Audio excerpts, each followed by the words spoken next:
Guess I better wash my mouth out with soap. I think I just remembered something.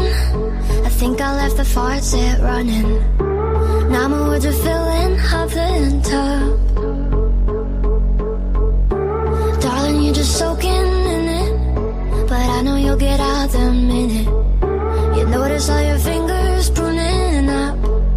I'm tired of being careful, tiptoe, trying to keep the water warm.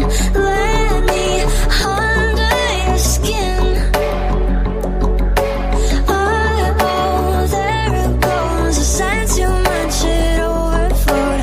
Why do I always spill?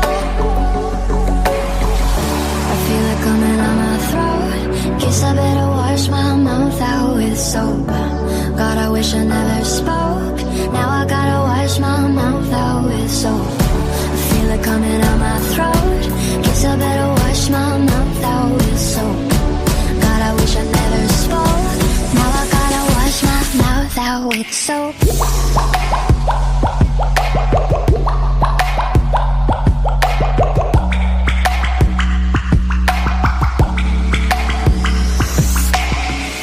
I think I got myself in trouble, so I'll fill the bath with bubbles.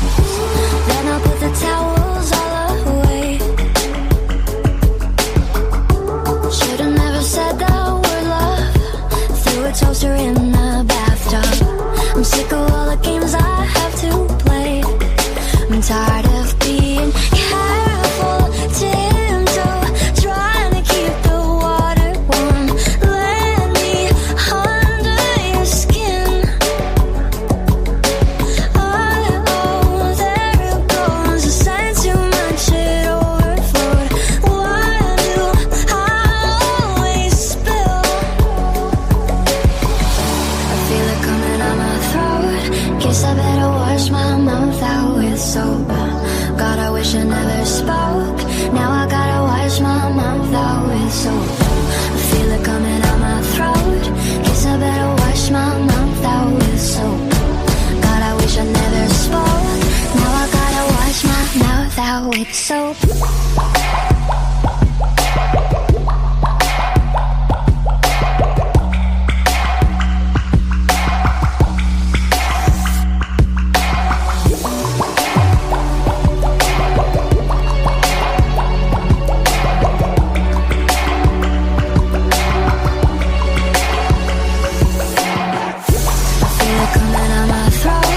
Guess I better wash my mouth out with soap.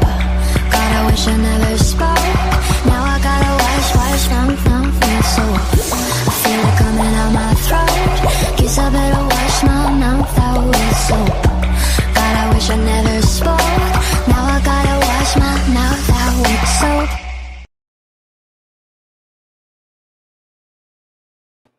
All right.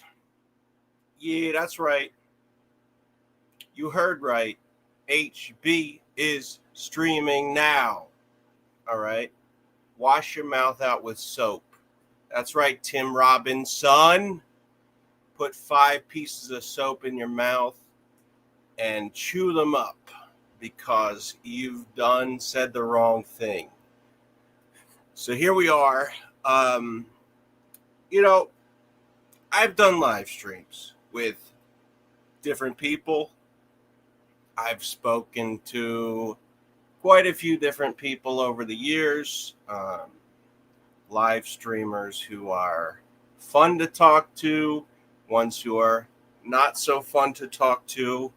You can tell me, you can make up your mind as far as who you think is fun and who is not fun. I'm sure we all have different opinions on who those folks are. But I think that you are going to, some people, how do I say this? Some people wonder, they say, oh, people really treat me like shit on the internet. And some people deserve it, right? Some people don't deserve it. Some people are just minding their own business, and some piece of shit shows up and starts, making a mess, starts making a mockery for no reason. You know, they don't deserve it at all, and it just kind of happens, right? And then there's the other kind of person who perpetually, people are doxing them, people are, swatting them, people are sharing horrible things, and they're like, why does this happen? And now it's not to say that they deserve these things, right? People don't deserve to be swatted, doxed, etc. Um, but what I'm saying is that there's a certain kind of person who attracts these things, people who wonder, why does everybody hate me?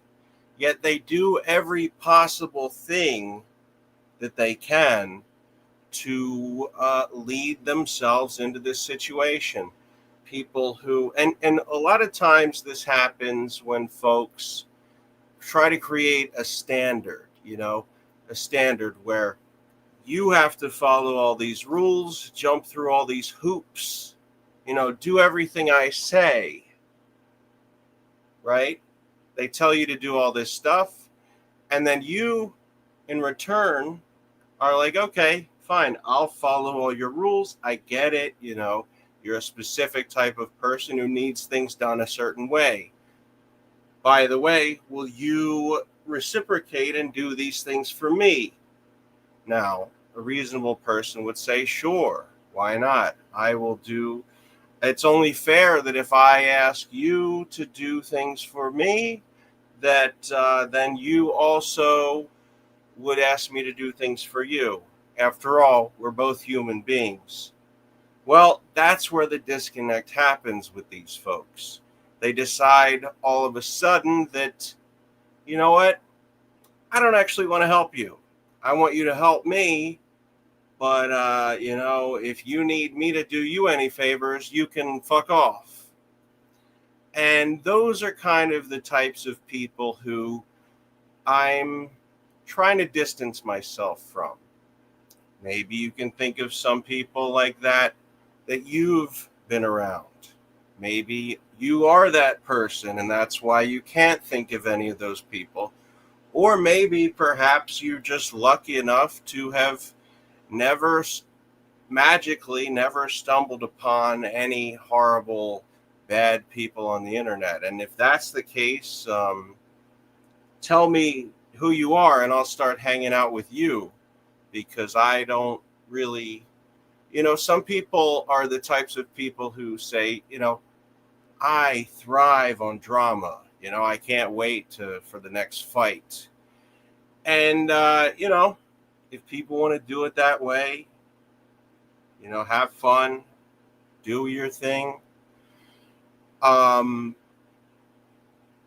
opinion is I'll watch from afar. I'll watch other people. I'll watch a reality show or something, or a movie or a documentary where or listen to a radio show where people are talking shit and fighting and causing all kinds of drama. That's where I would get my fix for that kind of thing. But there's other types of people who really don't get their fix unless they are involved in the drama, unless they are taking center stage and causing the drama. And, those are the folks that I really can't quite relate to. People who and here's the thing, right? So I will talk shit to people who are not necessarily in my inner circle, so to speak. People who are not my day-to-day friends. Those are people I'll have fun with, maybe a little ribbing once in a while, some joking, trashing, in good fun. There are those types of people, right? But you're not doing that constantly to the point of like every sentence is an argument. Whereas these types of folks actually want every waking hour, every minute, every second of every minute of every hour of every day must involve fight, argue, cause drama, complain, get upset, etc. And at that point, for me personally, I no longer see it as fun or it's not a good time. All of a sudden I want to punch a hole in the wall or do worse things. You can use your imagination to imagine what those things might be. But what I'm trying to say is that I think that people don't have to play it safe all the time. They don't have to agree and be agreeable 24/7 in every way. That's not what I'm asking people to do. But I just think that if you are trying to spend every waking hour of your life fighting and arguing with people, maybe, just maybe, there's a little bit of a problem with you. Maybe you haven't resolved some issues in your life, and maybe you're actually using this drama to avoid your own personal issues that, honestly, if you address them, you'd find out, actually, I don't like to be miserable all the time, and maybe I would actually feel better if I reflected on myself. Because one of the things that I find with a lot of these folks who, it just seems like everybody around them is a piece of shit. This guy fucked me over. That guy fucked me over. That lady, she's a C word, and you know what C word I'm talking about. I'm not talking about Cookie, right? So what I'm trying to say is that people are always getting upset. People are saying things that, they're getting upset with other people. Everybody else happens to be a piece of shit. Not them, never, not them, Self-reflection is a great tool. And honestly, I think that nobody wants to use it, which is interesting. We all use mirrors. We all look in the mirror in a literal sense. Yet when it comes to actually reflecting on oneself and in the sense of thinking about, am I a good guy or a bad guy, or a good gal or a bad gal, people don't want to do it. Why do they not want to do it? Because it's bad. As Mr. Joe DeRosa said, politics are gay. Well, that's one thing he said. But he said, there is no hope for unity because there is no hope for democracy because there is no hope for theocracy, or something like that. But the point I think he was trying to get at, actually, I don't know what the fuck was he trying to get at? Yeah, I think you should follow Red Bar's coverage on that to get more of a, because I don't want to do the whole, I've noticed a lot of people out there just copying shit, just copying. And it's like, okay, once in a while, you want to get inspired, right? You want to do something that's kind of like something that someone else is doing. Okay, I get it. It's fun to emulate your heroes. But some people go a little too far, This Sam Hyde fella, you might know. He's literally copying bits from Red Bar now. And that's, I'm acting like that's the craziest thing Sam Hyde has ever done. He's also a fucking pedophile who flips over tables, and he's a Nazi guy. And here's the thing, you make a few Jewish jokes, who among us hasn't made fun of the Jewish folks? I don't know. I don't know if everybody has, but people make jokes here and there. This guy would make Hitler blush. That's all I'm saying. People like Sam Hyde are going a little out of control, and he's actually been stealing Red Bar's bits recently. So it is possible that I might, you might just see me going over some Sam Hyde stuff.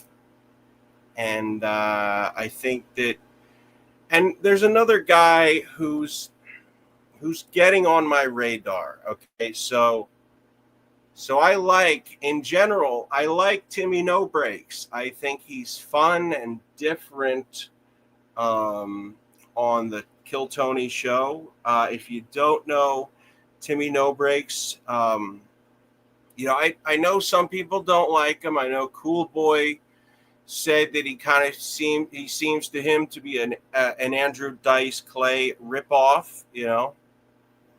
I can see where one would draw that conclusion based on his very similar, based on the fact that he's a Jewish guy who talks like he's an Italian guy from New Jersey.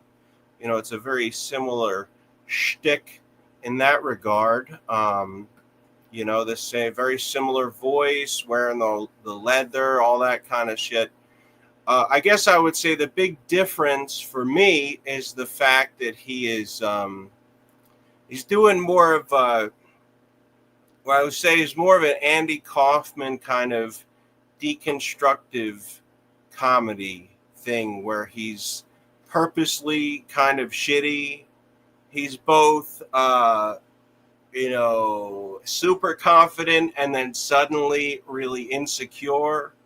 He'll make a joke and be like, "Come on, guys, why aren't you laughing? Come on, you never heard a punchline before?" Right? So there's a little different. He kind of diverges from Dice in that way. So I wouldn't say he's like a one-to-one ripoff. Though I'm sure if Dice didn't exist, Timmy No Breaks certainly wouldn't exist. I don't think that idea showed up with no kind of motivation. Now, there's also this guy who is like a Mitch Hedberg type.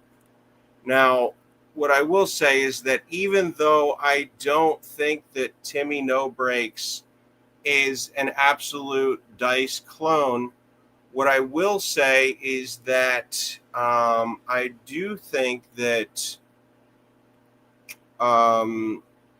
it's unfair that the Mitch Hedberg guy, the Kill Tony guy, was treated like he didn't matter. He was treated like he was this horrible, horrible guy. You're stealing his essence and whatever. It's like they're using the Dane Cook line of "you're stealing my essence," even though his jokes were very clearly brand new. So the question is, does somebody own their delivery? Is it okay to steal someone's delivery and write new jokes? It's certainly frowned upon to steal someone's jokes, but can you talk like this? Can you talk like George Carlin but say new shit? And also, different question than that. What if you just happen to there's what, 8 billion? I haven't counted them personally, but I hear there's about 8 billion people in the world. So, if that's the case, who's to say that there can't be a guy out there who genuinely sounds like George Carlin or Mitch Hedberg or Dimitri Martin? Why can't there once in a while be a clone of a guy? God knows that there's people who look like other people.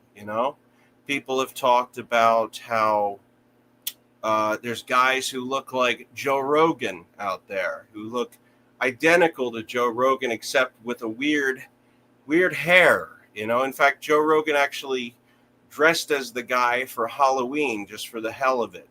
So I think that that's something to just think about. It's not impossible for these events to happen. It certainly is not impossible. And I think we just have to accept that, maybe, just maybe, this Mitch Hedberg guy is an original who just happens to sound and look identical to the guy. Maybe God is playing a trick on us, Maybe, who knows? Only time will tell. And honestly, time won't tell us. But I was just thinking about Norm Macdonald. People say, I still don't see it. People say Mark Normand is the new Norm Macdonald. I've heard people say that, more than one person, which is a funny thing. People will say that. Sometimes they'll say, I've heard more than one person say you're a piece of shit. And that's kind of a low bar, right? Because if two people said something, that's already more than one, but it's not impressive. But if you present it like that, people are, oh, wow, more than one person thinks you're an asshole. Yeah, two people think you're an asshole. Hey, more than one person thinks I'm attractive. That's right. Two people in the whole world think I'm attractive. So yeah, that's a little misnomer. But the point is, what I'm saying is that with Mark Normand, he's a guy who he does his Mark Normand thing. It's kind of like I don't know, Jerry Seinfeld with autism. I don't know what this actually people say Jerry Seinfeld has autism. And I'm not here to just throw buzzwords like, autism. Is autism even a buzzword? I don't know. It's a word that people use a lot. Yeah, you're autistic, But I think that what I'm trying to say is that Mark Normand, maybe he's weird. I guess one thing that Mark Normand does that Norm did was tell jokes. In every other way, he's not like Norm. I don't know what to compare. Like, I don't know why people think they're the same guy. One guy talks like this. Hey, comedy. And the other guy's like, what are you? I don't have a good Norm impression. I don't even want to try. Here's the thing, right? I don't even want to try. I respect Norm so much. I don't even want to do a good impression of him, much less a bad impression. I don't want to even go near there because that's too respected. And I'm not saying I'm like above making fun of a person. I'm just saying that I've heard too many bad Norm impressions. It's like, you're one of them gays. You don't own a doghouse. Like, and people like, what are you doing? Like a nasal, like what the fuck is that? In fact, he even said, he's like, I listen to impressions of people and they always sound like, hey, how you doing? They honestly just sound like Dave Chappelle doing a white guy voice. That's what all the Norm Macdonald impressions sound like. But that's just my take on things. That's just my opinion. What is it worth? What is anybody's opinion worth, really, when it comes down to it? Does it really have any value? That's one of the things that we explore on this show. We look at what is it? Is it worthwhile? Are you worthwhile? Are the people that we investigate worthwhile? And you might wonder, is that the right word? Did he just say investigate? Yes, this is an investigative journalist, hard-hitting show. Maybe you didn't know that, but we're going to get to the bottom of things, and that's just the facts. Now, we will cover a lot of things. I mentioned we're going to cover Sam Hyde. All right, we're going to cover Mitch Hedberg. We're going to cover all of the important things on this channel, and it's going to be amazing. And speaking of amazing, we need to talk about Mr. Jesse Lee Peterson. I've covered him on the show before. I'm going to cover him again. I will cover him until the end of time. What I'd like to do now is just cover his conversation he had with a guy named Scott More specifically, Scott Adams. If you've never heard of him, that's okay. He happened to create a cartoon, a comic strip called Dilbert, which, if you were alive 35 years ago or so, you might have heard of it. It's not a big deal now, as far as I know. Maybe I'm out of the loop. Maybe Dilbert is all the rage and I just don't know it. But I'm pretty sure this was like a much bigger deal about 30 to 40 years ago. Anyway, my time is probably way off. It was probably 20 years ago. Nonetheless, we're going to take a look at his interview with Jesse Lee Peterson. Jesse Lee Peterson interviews him on one of his hit shows, The Fallen State. And if you haven't seen it, it is, in Jesse's words, amazing. All right. It always starts off with this nice Jesse Lee Peterson presents setup, right? It just kind of like has this thing. All right, we go through. I can kind of skip the intro. It's kind of the same thing every time.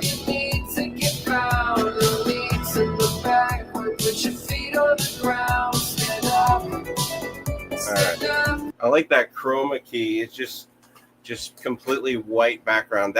That's heaven for Jesse. If he's just surrounded by whiteness, doesn't July just feel white? It just feels white. Okay, so it looks like the guy's not there in person. I always kind of hate these not in person interviews. They just kind of, they lack the excitement of a proper in-person JLP interview. But anyway, welcome to The Fallen State with our pal Jesse Lee Peterson talking to Scott Adams. Welcome to The Fallen State. I am Jesse Lee Peterson. Thank you all so much for being with me. I am amazing. Don't forget, you can support The Fallen State by going and becoming a member right there on the YouTube channel, thefallenstate.tv and locals.com. And check out my coffee. I have my own coffee now. Good. Punchy's Coffee. Go to jesseleepeterson.shop. So, my friend is back. And I can't believe I have a chance to talk to him again. Scott Adams is here. Oh, and he is a cartoonist. I didn't know they were friends. He's a cartoonist, and he kind of looked like a cartoon. I wouldn't mind if he did a cartoon of the amazing Jesse Lee Peterson, where he rescues people from. What would Jesse rescue people from? Knowledge. Author, best known for creating Dilbert. Dilbert. Scott, welcome back, man. Thanks, Rap. I was making fun about Jesse Talks, but really, I'm just jealous of that fucking shirt he has. Look at that. Look at that. That gives Dan Flash's shirts a run for their money. Believe I have a chance to talk to him again. Scott Adams is here, and he is a cartoonist, author, best known for creating Dilbert. That guy's, look at that liminal space he has for a bookshelf. You know, this guy's supposed to be an intellectual, right? He has he has 3 books and all that open space. I understand minimalism, but this is minimalism run amok.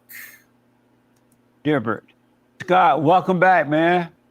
Thanks for having me. I appreciate it. Maybe this is what you would see in my library. I would, if I showed you every book I've ever read, it would be 6 books.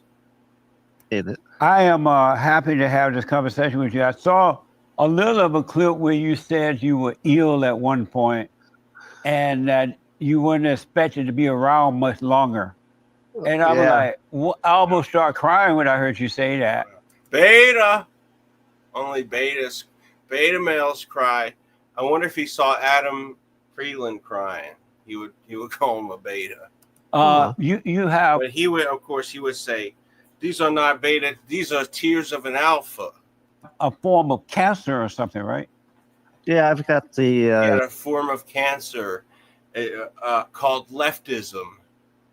same kinds of cancer that Biden has. Oh. So it's Oh, is he going to say, "I have the same cancer as Biden"? Far leftism. prostate cancer, Oh, which if it's oh, all right. We got to go serious. Prostate cancer. All right. localized, if it stays in your prostate, it's easily treatable. Right they, on. They can cut it out, but mine is not. Oh, Mine is like Biden is spread to my bones. So He fucking hates Biden. Why does he keep drawing? Is he like Biden all of a sudden? He's like, one prostate cancer guy to another. in California, you can end your own life, somewhat in a civilized way by picking the date you do it and just ordering some juice that you drink and it puts you out. Whoa. See, this guy does cartoons, comedic cartoon. I don't know if his cartoons were maybe they were the funniest thing in the world, maybe they weren't. But he's just going right into it, talking about assisted suicide. Is this guy okay? So let's hear that again. End your own life, somewhat in a civilized way by picking the date you do it and just ordering some juice that you drink and it puts you out. So I had already been declared terminal, meaning that within 6 months, there was a pretty good chance I would be dead from natural means. Right. So once you qualify for that, then they will, if you go through a couple of doctors, there's a process, you can get approved for taking your own life at your leisure, basically, when it gets too painful. And the pain And Jesse would call that beta. for probably the first 5-6 months of this year, was just terrible. I mean, just all over, just horrible pain all day long, 24 hours a day. And so, and I was declining. And Jesse's like, Jesus Christ, man. I knew you were sick. I just thought you had a cold or something. I didn't know you were fucking dying from your asshole outward.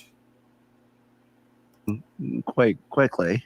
And so I had planned at the end of June, which was this last June, Right.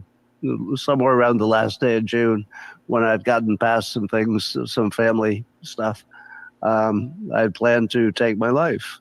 But prior to that, one of my many doctors that I've talked to said you should try these testosterone blockers, which I'd been offered in the beginning. So in other words, wait, testosterone blockers? Wait a second. What? So this man was this man dying from being too alpha? The testosterone was just taken. He had so much test that it was taking his life. But I didn't want to change my gender, basically. If you turn off your testosterone, Yeah. you Become a beta. Just say it. Look at Jesse's eyes. He's just like, I don't know what the fuck I got myself into. the way I describe it is, it's like dying twice. Yeah. Once when you're no longer a man because you don't have testosterone, and then secondly when the rest of you goes. So I thought, originally I thought I'd just rather die once and die as me, not die as whatever's the non-testosterone version of me. Right.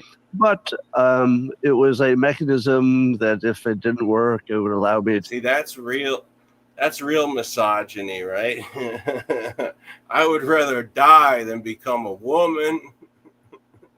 That's basically what he's saying. Get this new drug. And so I tried it. And in 1 week, it removed all of my discomfort. Wow. All of it. Now, I don't think anybody knew that that would even happen. And I believe that people have different sensitivities to knocking out their testosterone. The cancer doesn't always respond to that, Right. but mine did, and very aggressively. So at the moment, I'm back to exercising. I run a full schedule.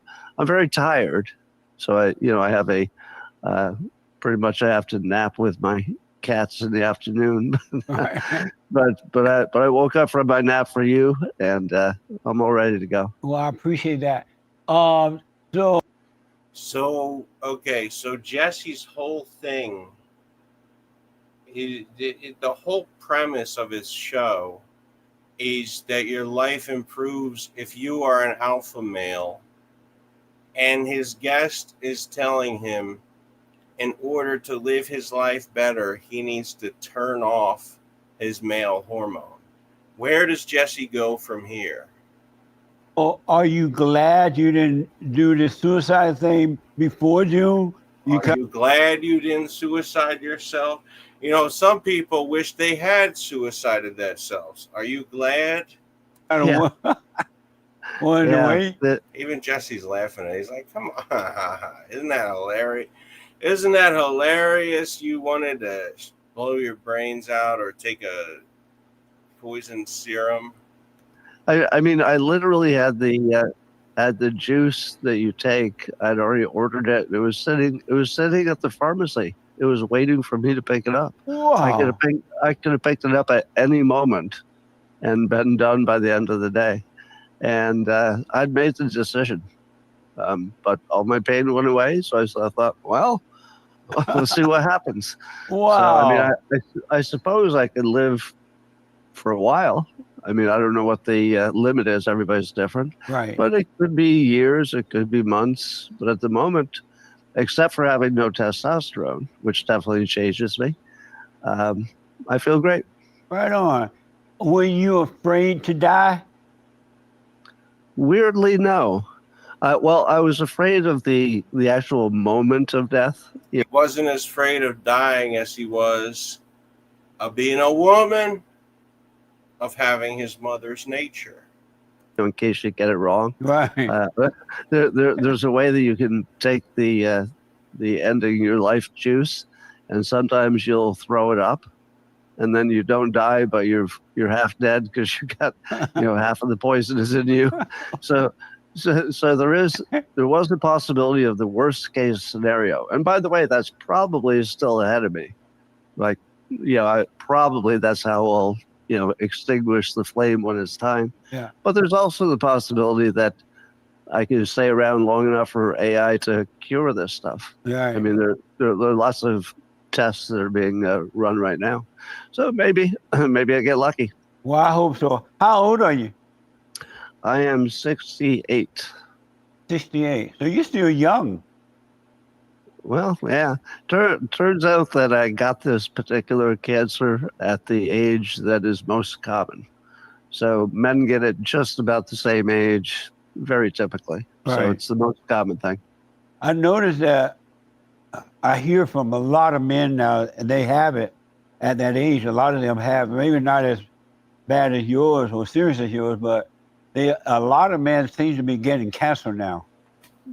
Well, I think it had always been true that a lot of people got the. Is it because of the radical left? Is that where they're getting cancer? Honestly, where is it coming? Where is it coming from? Is it the plastic? Is it the is it our phones? What is making us sick? Come on, Jesse, get to the bottom of it. What I call the small form of prostate cancer, the kind if you ignored it and never did anything about it, Yeah. it might never spread, and you might die of something else anyway. Yeah. So it could be that we're a little bit better at detecting it. That might be part of it too. So I heard, I don't know if it's true, that there's no cure for cancer and they don't know what causes it. I heard that was something we heard today, right? Somebody said that we only imagine we know what's happening with cancer. Right. I did know that every cancer is different, which makes me think that having one name for it probably has always been misleading. But yeah, so we'll see. Maybe Yeah. AI will. Yeah, so I kind of wish Jesse had asked this question maybe at the end of the interview, because it's kind of a bummer, kind of a sad little topic, very serious. Be the answer.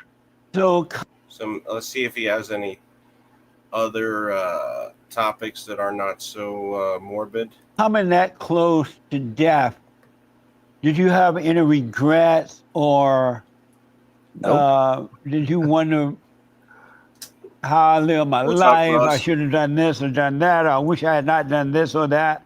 Coming that close to this, did you reflect and have any regrets or anything? Nope. The weird thing is that I lived my life without regrets, and I don't know if I'm just wired that way, Yeah. or if I taught myself not to regret, because there's no upside to regret. But I was looking at my life, and the way I grade it. If you're going to give yourself a report card, how'd you do in your life?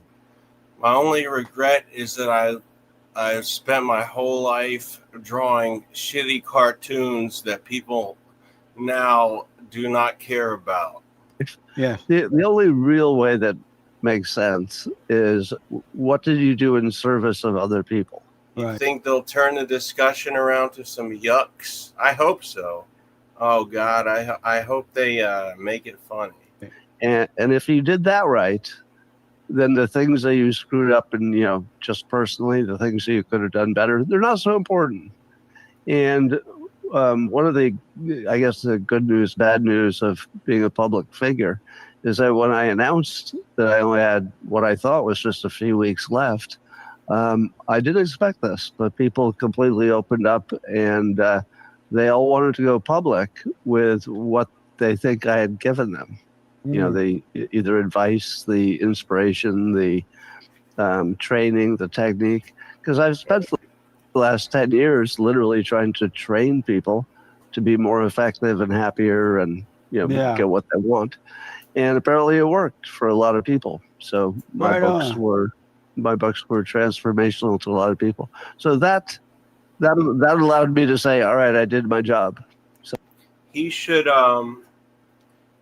pitch his Dilbert show again and like crowdfund it on like Kickstarter or something, but use sympathy to get all the money and say, like, I could do this great I could get all the money to do this great Dilbert show, or I could just kill myself and be relieved of my disease.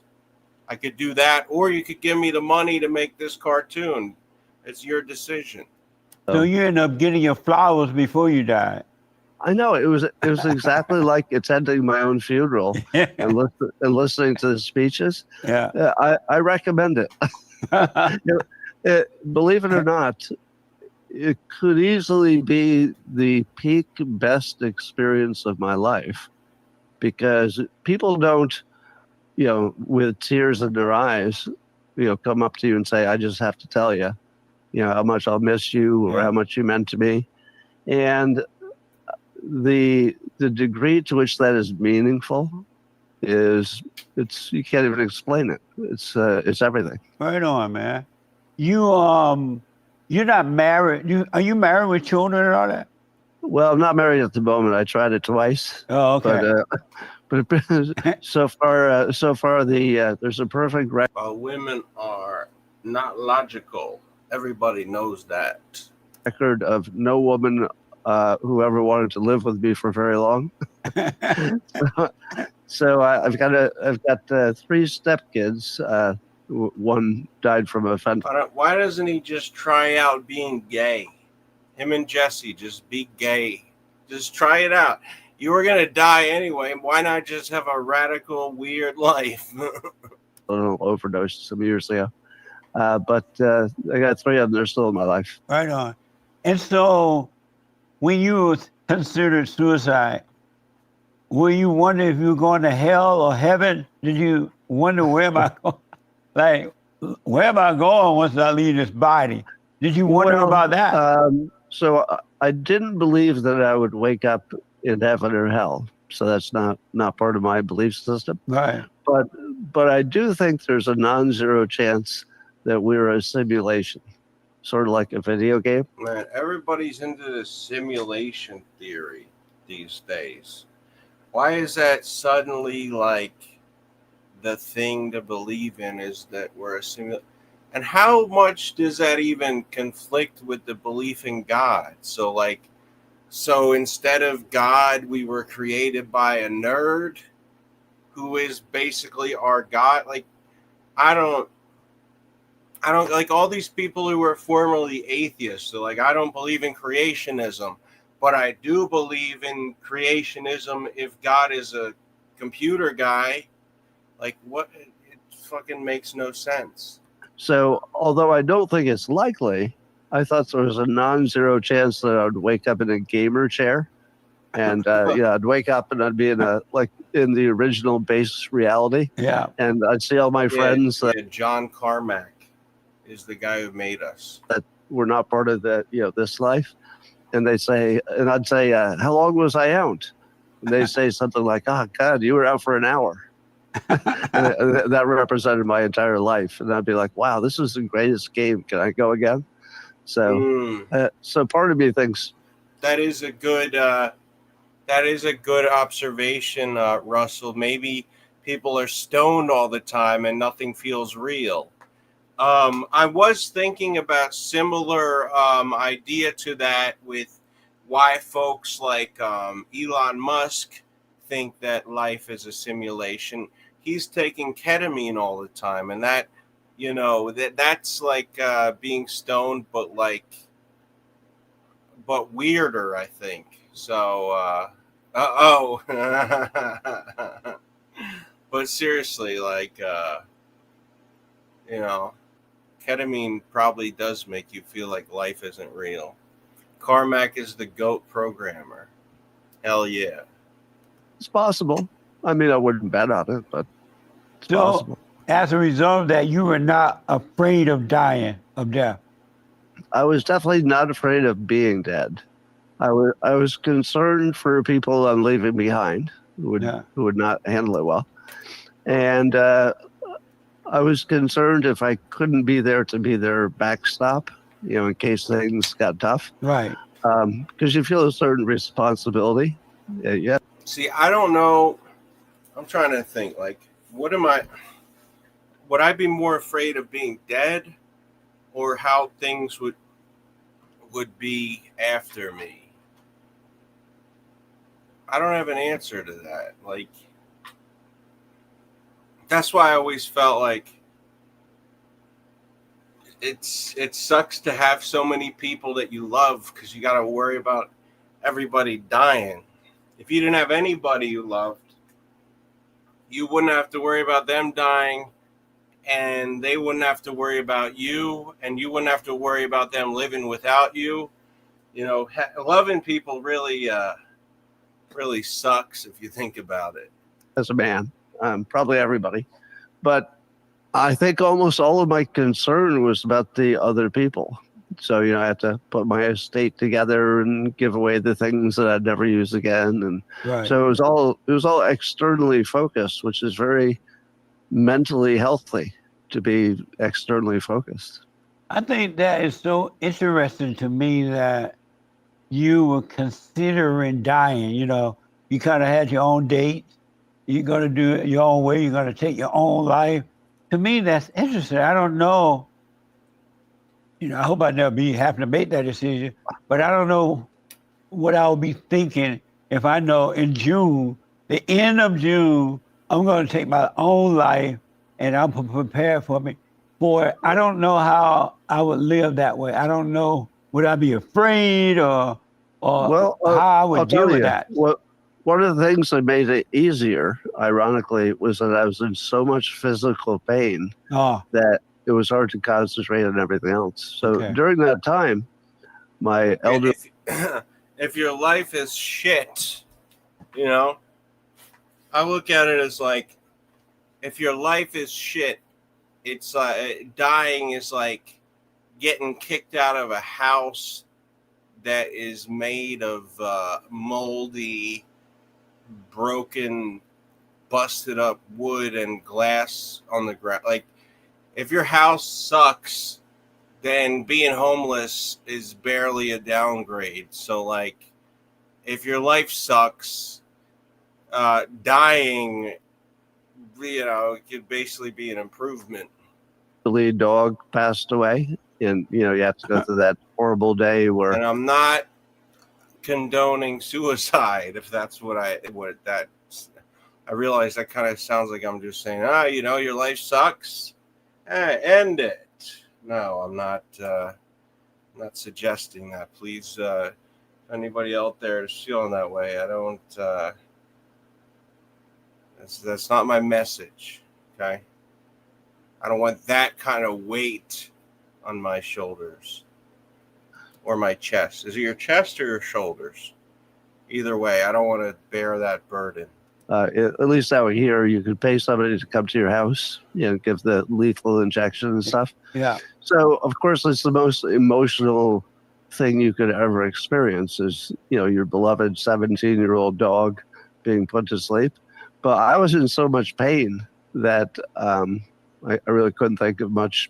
It's weird. If you just want to get a lethal injection to end it all, the solution is a lethal injection. Or if you want to go out with a bang, if you shoot somebody and you go on death row, you also get a lethal injection. Either one ends in a very similar way. Beyond my physical discomfort. So I didn't really dwell on it as much as you'd think. In other words, if you wanted to die anyway, it's almost like they would give you a free murder to get out of it. Which is why if someone's suicidal, death row isn't always the answer. Like if someone is suicidal and they kill somebody, so you kill them, a much more fitting punishment would be to keep them alive and keep them in jail. Make them live with the suffering of feeling like a piece of shit. Right. Because I was so in the moment in my body. Were you going to have family members around you or just the assistant doctor folks? Believe it or not, you don't even have the option of doctors. It's not an option. You don't do it in a medical facility. You do it at home. And I probably would have done it in the backyard. So that way, whoever owns the house afterwards doesn't have to disclose that somebody died in the house. That's a good idea. I think it works that way. I didn't love check that it idea. over. That's right. Don't die in the house because I don't want to deal with your ghost. So apparently what you do is you drink. Yeah, man, I don't have direct, absolute, presentable evidence in this very moment that the ghosts are real, but I've seen some shit and taken some pictures. I guess the pictures are the closest thing to evidence that I have, although, people, the thing is, pictures of UFOs, videos of UFOs, all that kind of shit, I feel like you're really screwed with that kind of stuff, because even if the real thing is caught on video, people are so skeptical that they will never accept that it's real. There's always going to be somebody, for example, like how many things like real tragedies have happened, and there's always somebody saying that the Boston bomber was fake or 9/11 was fake. I'm sure some of that stuff once in a while maybe is fake, but there's got to be a lot of real stuff that is deemed fake. So I think what I'm saying is, once we are the inevitable happens and aliens are showing up with UFOs if they haven't already. Once they do, we're just going to look at the footage and be like, that's bullshit, or that's AI, It's going to find some way to discount it, and we'll never actually believe that aliens are real, even when and if they are. Drink the juice, but it doesn't work instantly. So Oh. it pushed you to sleep almost instantly, but you lay there for hours, slowly dying, but unconscious. If you took an eighth of a suicide pill, it would probably fuck you up. Would it kill? Would it kill part of you? Would you no longer have working legs? I wonder what that would do. That's an interest. Or would it kill? Would it cause an ego death? I really want to know what this stuff is like. Wow. So, of course, there's part of What do they even give you anyway? Cyanide? What is it? me that says, "Are you really unconscious? Are you positive you're unconscious?" Yeah. Because that's not how I want to spend my last several hours laying under a telling tree, you. immobilized and dying. What a mess. Well, Yeah, I'm glad that- you could put it off for a while longer. Yeah. Do you So- do you have anger? Inwardly, No. are you at peace? Do Are you have anger? beta? I'm completely at peace. Really? I don't have any anger. Right on. At least you die with no anger. You got a better chance of going up instead of down. You start out an alpha, and sometimes you live long enough to see yourself become a beta. Well, they also make that easy for you if they take your testosterone away. It's not. I don't know if other people would notice the change in my personality, but I notice it because there are times when my temper would flare. Uh-huh. But I always imagined that was sort of attached to my creative impulses because I have the ability to get real. What does that mean? If being emotionally unstable means you're creative, then I'm the most creative person on the planet. He said it was a liquid. Interesting. Oh, I guess they inject you with it, right?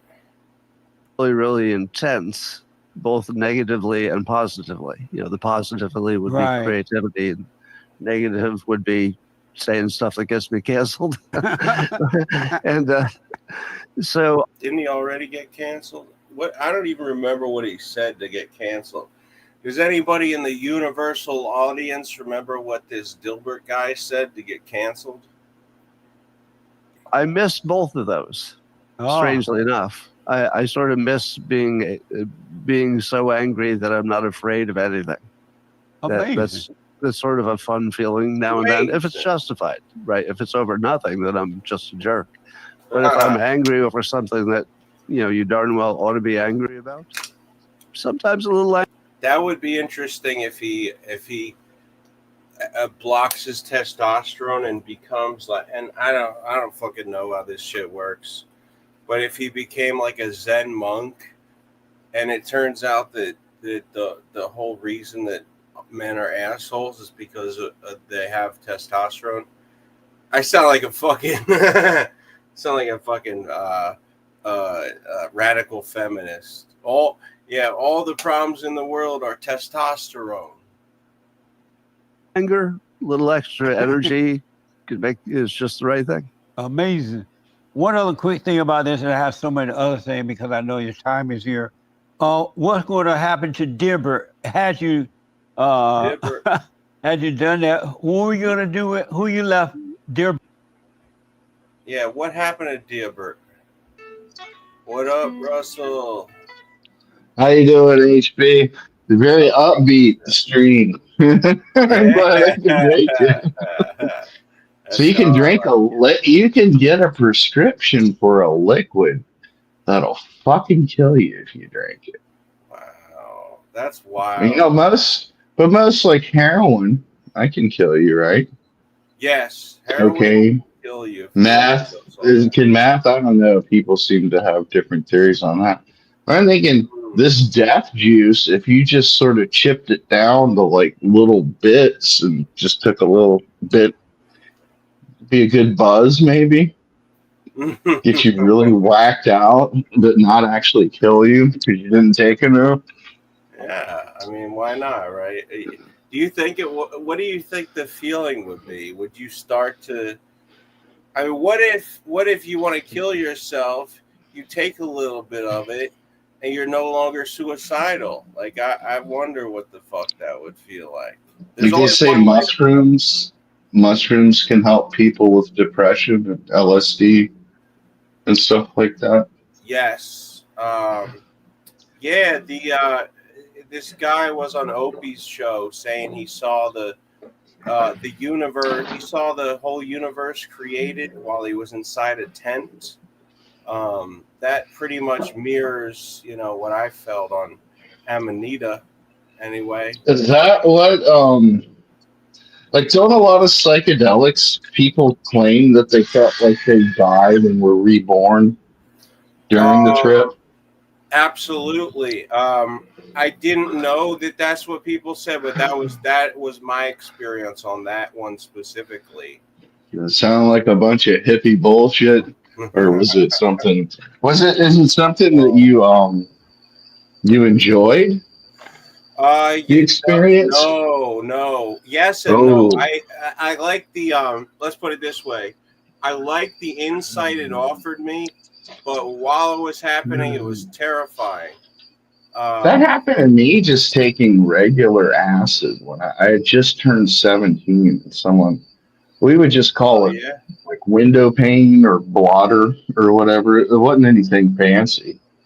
And I felt like I was living and dying. Like I actually felt that I was just like a skeleton that still had eyeballs and guts in it, but I didn't have any skin for a while.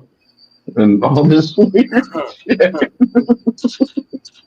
So you were in your body, like you were you present in the room that you were in? I knew that I was in my buddy's room because we had set it up because we were like, yeah, we're going to take acid. We need to just stay at one place and not, make sure that, this is back when I don't want my parent. Hey, I'm going to take acid, Mom. I'm going to be gone for a while. We didn't want anything like that to happen. But I just remember it was terrible because my friend, he had an older brother and an older sister and two parents. And their curfew was that after like 10 or 11, you couldn't watch TV or listen to music or anything. And right when the trip started kicking in really heavy was around the time that you couldn't watch TV. You couldn't listen to any music or anything like that. No music. You were just left with your own weird LSD thoughts about being a skeleton and shit like that.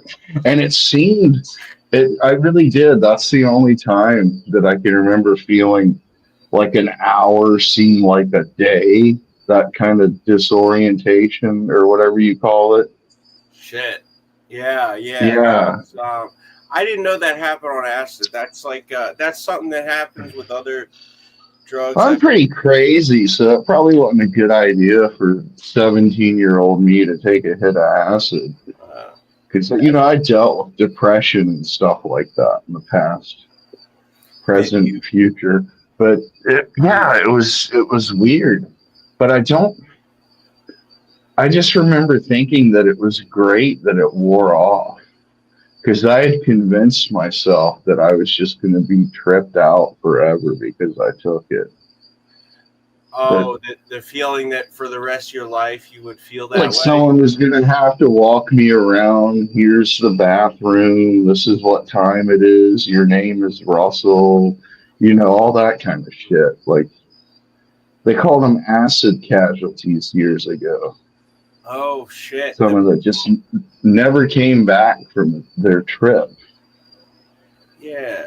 So that's a real... So I never knew if that was like a thing they told us to make us not do it, but that's a real thing. I see. I think that if you already have mental problems, that it can aggravate them to the point that it makes them a lot worse. But I think if you're, and I don't even know if this means anything anymore, but if you're like a sane, normal person, you can handle tripping and it's not going to just fuck you up the rest of your life. But You're saying I that think it sanity isn't really existed in our world anymore. does it seem like it does. Yeah, it's How many, different. like when you become really good friends with someone, or at least you're like honest with them, you're honest with them about a bunch of stuff. How many people do you know that are like, yeah, I'm sane? I don't know, man. The people who Yeah, start to reveal stuff, I'm not like, going to dox anyone, but all of my close friends, I don't think any of them would be like, yeah, I'm a sane, rational person all the time. hmm. Now, are you saying that they see themselves as insane, or are you saying they've told you things that lead you to believe that they are not sane? No, we just admit to each other the problems we have and stuff, Mm, the struggles, the right. disappointments in life and stuff like that, you know? Does that They say that's what can cause schizophrenia in a young person is a big disappointing event or several disappointing events in life, like a girlfriend not working out, a school that you wanted to go to but you flunked out of it or you never got accepted in the first place, losing or not getting a job you really wanted to get when you're like in your early 20s, that can trigger schizophrenia. wow? I Allegedly. I guess I figured it was like I mean, those are all bad things. I thought it. I don't know. I thought it usually would take like seeing somebody get murdered in front of you, or like losing a family member at a young age, or some crazy shit. But you're saying things that basically anybody could go through if it Yeah, happens yeah. at It the right doesn't have time. to be because other people, because I guess it's like what's important to you. Because other people would probably be like, well, relationships don't work out. You'll find another girlfriend. Well, you could go to another college. You could get another job. But I guess how you process the disappointment can That makes make it to sense. where. That makes Because a lot. how I used to process disappointment, Hostbusters, I drank a lot and I took drugs. That's how I dealt with that shit when I was in my 20s. I was like, oh man, I can't wait. I hope I know someone that has some fucking pills or something. But And that kept you from having a I would don't it be weird know. if You that think stopped it's you from having a schizophrenic breakdown was drugs? mm, I don't know. I think sometimes they can help you though. It's like Yeah. everyone always like, especially if you're like me and you quit using drugs and you quit drinking, people are like, oh, it was hell. I lived through hell doing these drugs and drinking. But when you honestly think back, it probably was the best thing for you at the time. It probably made you feel better than being sober. Yeah, I mean, if the alternative was like, go taking the route of that Doug Adams was trying to take, then I think, yeah, it wasn't the worst thing in the world. You know, if if more people would just do hard drugs, No, Yeah, but I think there is some just a to what you're little. saying. Yeah. Yeah, because I noticed that like see the weird thing is too is it's like the way I talk and look and stuff. I'm sure has a lot to do with it. But people still assume I'm doing drugs all the time. Oh, do they? Yeah, I haven't smoked pot since last October. Oh, you're just like naturally mellow, I guess, is what people. You know, people used to say that to me when I was in school. Nat- And I was like, naturally, shit. like some sort of brain damage that mimics being stoned. I don't know, but I still get mad at stuff. I think everyone does, right? Yeah, I mean, if you are you the type who like doesn't get mad for a while and then gets like Yeah, just let it all blow up yeah, eventually. Yeah, and I don't think that's good. I really don't. But that's one of those things that I guess I'll always be working on. It's not just getting pissed off all the time, or letting like getting pissed off build up to like this, where you just are angry about 1,000 things at once and you just lose it. yeah, that's one of those things, right? Like I feel like there's conflicting information out there. Like some people will tell you, you know, just let it all out, and then there's like people that say manage your anger, like like uh, like almost sounds like what they're telling you is to hold it in, and it's Count not. to 10, It's that not kind of stuff. what count to 10 is that what they say? Yeah, yeah. Count to 10 before you get mad.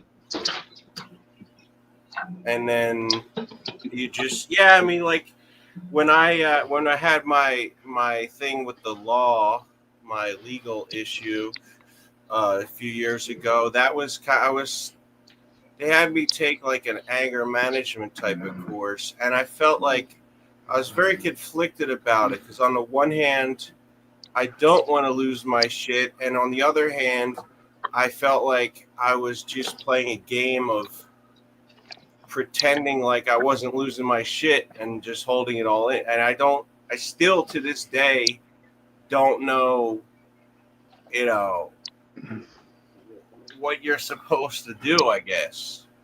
You know? Well, this buddy of mine years ago, he was forced to take an anger management class because he got into some legal trouble. He claimed that the teacher's theory, the anger management teacher, Mhm. was that there was never any reason ever to get angry about anything. That you Wow. could always handle your anger in a responsible, non-frustrated, non-pissed off, non-screaming and yelling manner. And I just remember thinking, that sounds like fucking bullshit. There's no way. Yeah. That's fucking seems a little crazy. Like anything, like somebody kills your family member in front of you, and you're like, okay, just calm I down. forgive you, dude. Yeah, I don't. Oh, It just seems like it's way. I could never imagine being like that. Just that. Oh well, this is just a difficulty I'm going to have to process.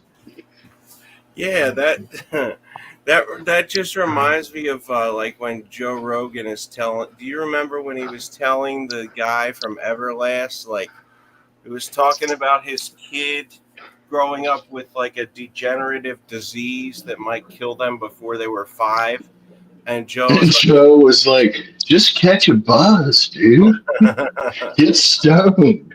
Don't worry about it." yeah. Yeah, he was just like basically that. Like, just tell yourself it's good. Everything is good. I wish I could find that. Yeah, it's fucking like I don't know, You man. you brought up something I'd never heard about before, and I'm interested because What's that? I do consider myself a big fan of both.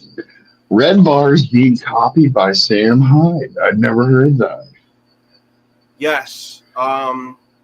So Red Bar did this thing where he was parodying the Epstein list, and I forget what his version of the Epstein list was, but he was like going through the binder.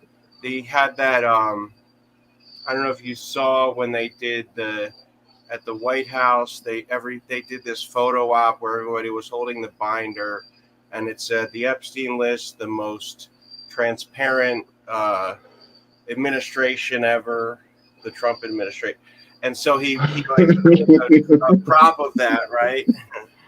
And then Sam Hyde like did the exact same bit. I wish I could put them side by side. It's like he's familiar with Red Bar, so I don't know. So you can't say it's parallel thinking. Remember that was popular for a while. To just say I wasn't borrowing from someone. It was parallel thinking. Yes, that's a very it's a very selective thing that they do, because you pointed this out. So Joe Rogan was all about saying that Carlos Mencia stole all those jokes, right? And then somebody talks about Amy Schumer, and he's like, it's just parallel thinking. She's my friend. I can't. Because didn't that make Joe Rogan even more popular when he was doing the anti-Carlos Mencia stuff? Yeah, that was his podcast started around the same time too, didn't it? And that probably got him attention for that. Yeah, I'm guessing that it kind of like those two things work together to just like really put him up there. I think that's when people first discovered that he was a comic from that incident. Because most people I know back then didn't even know that he was a comic. They just saw, he's the Fear Factor guy. That's all I knew about him at the time. I didn't know. And if you're my age, it was News Radio. News Radio, I was going to say. Yeah. So because of News Radio, did you know that he was also a comic? Like, you knew he was an actor. I had no idea. I honestly didn't know. I just thought he was a TV star. I thought he was a funny person, but I didn't know he was a stand-up comedian. And that's how he started. So his character, I didn't see News Radio when it was on, but I've seen, I think I've watched it on like Netflix and shit.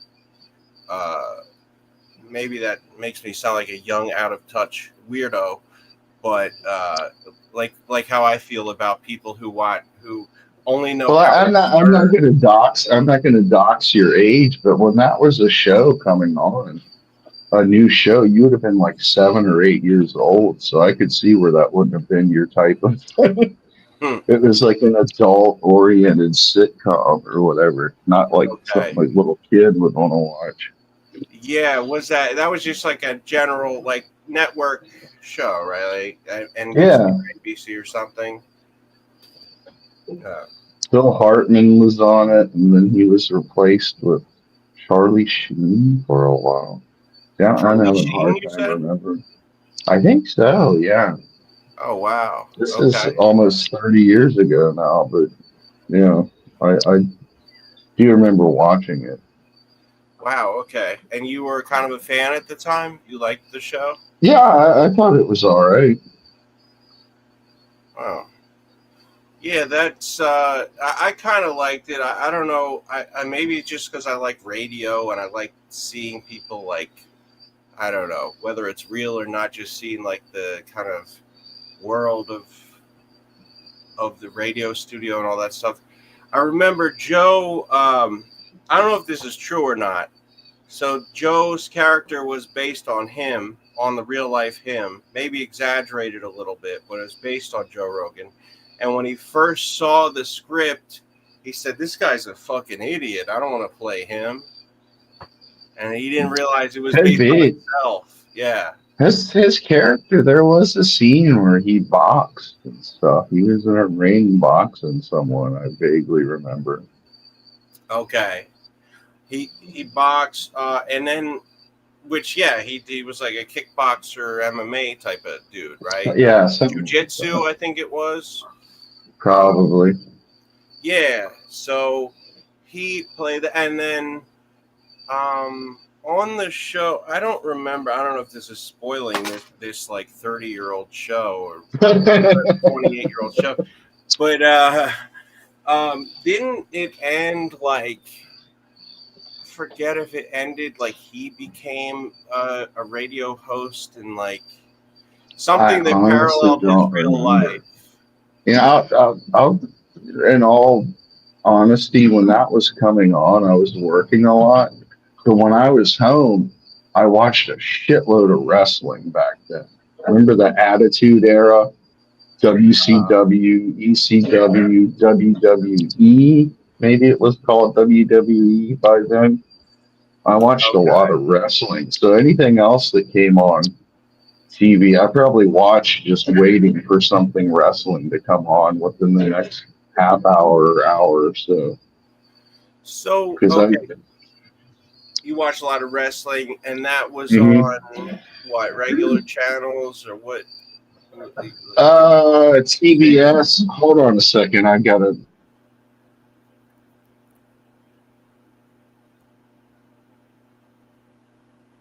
Okay, no problem. Yeah, the whole wrestling thing is interesting. The whole wrestling is fascinating to me.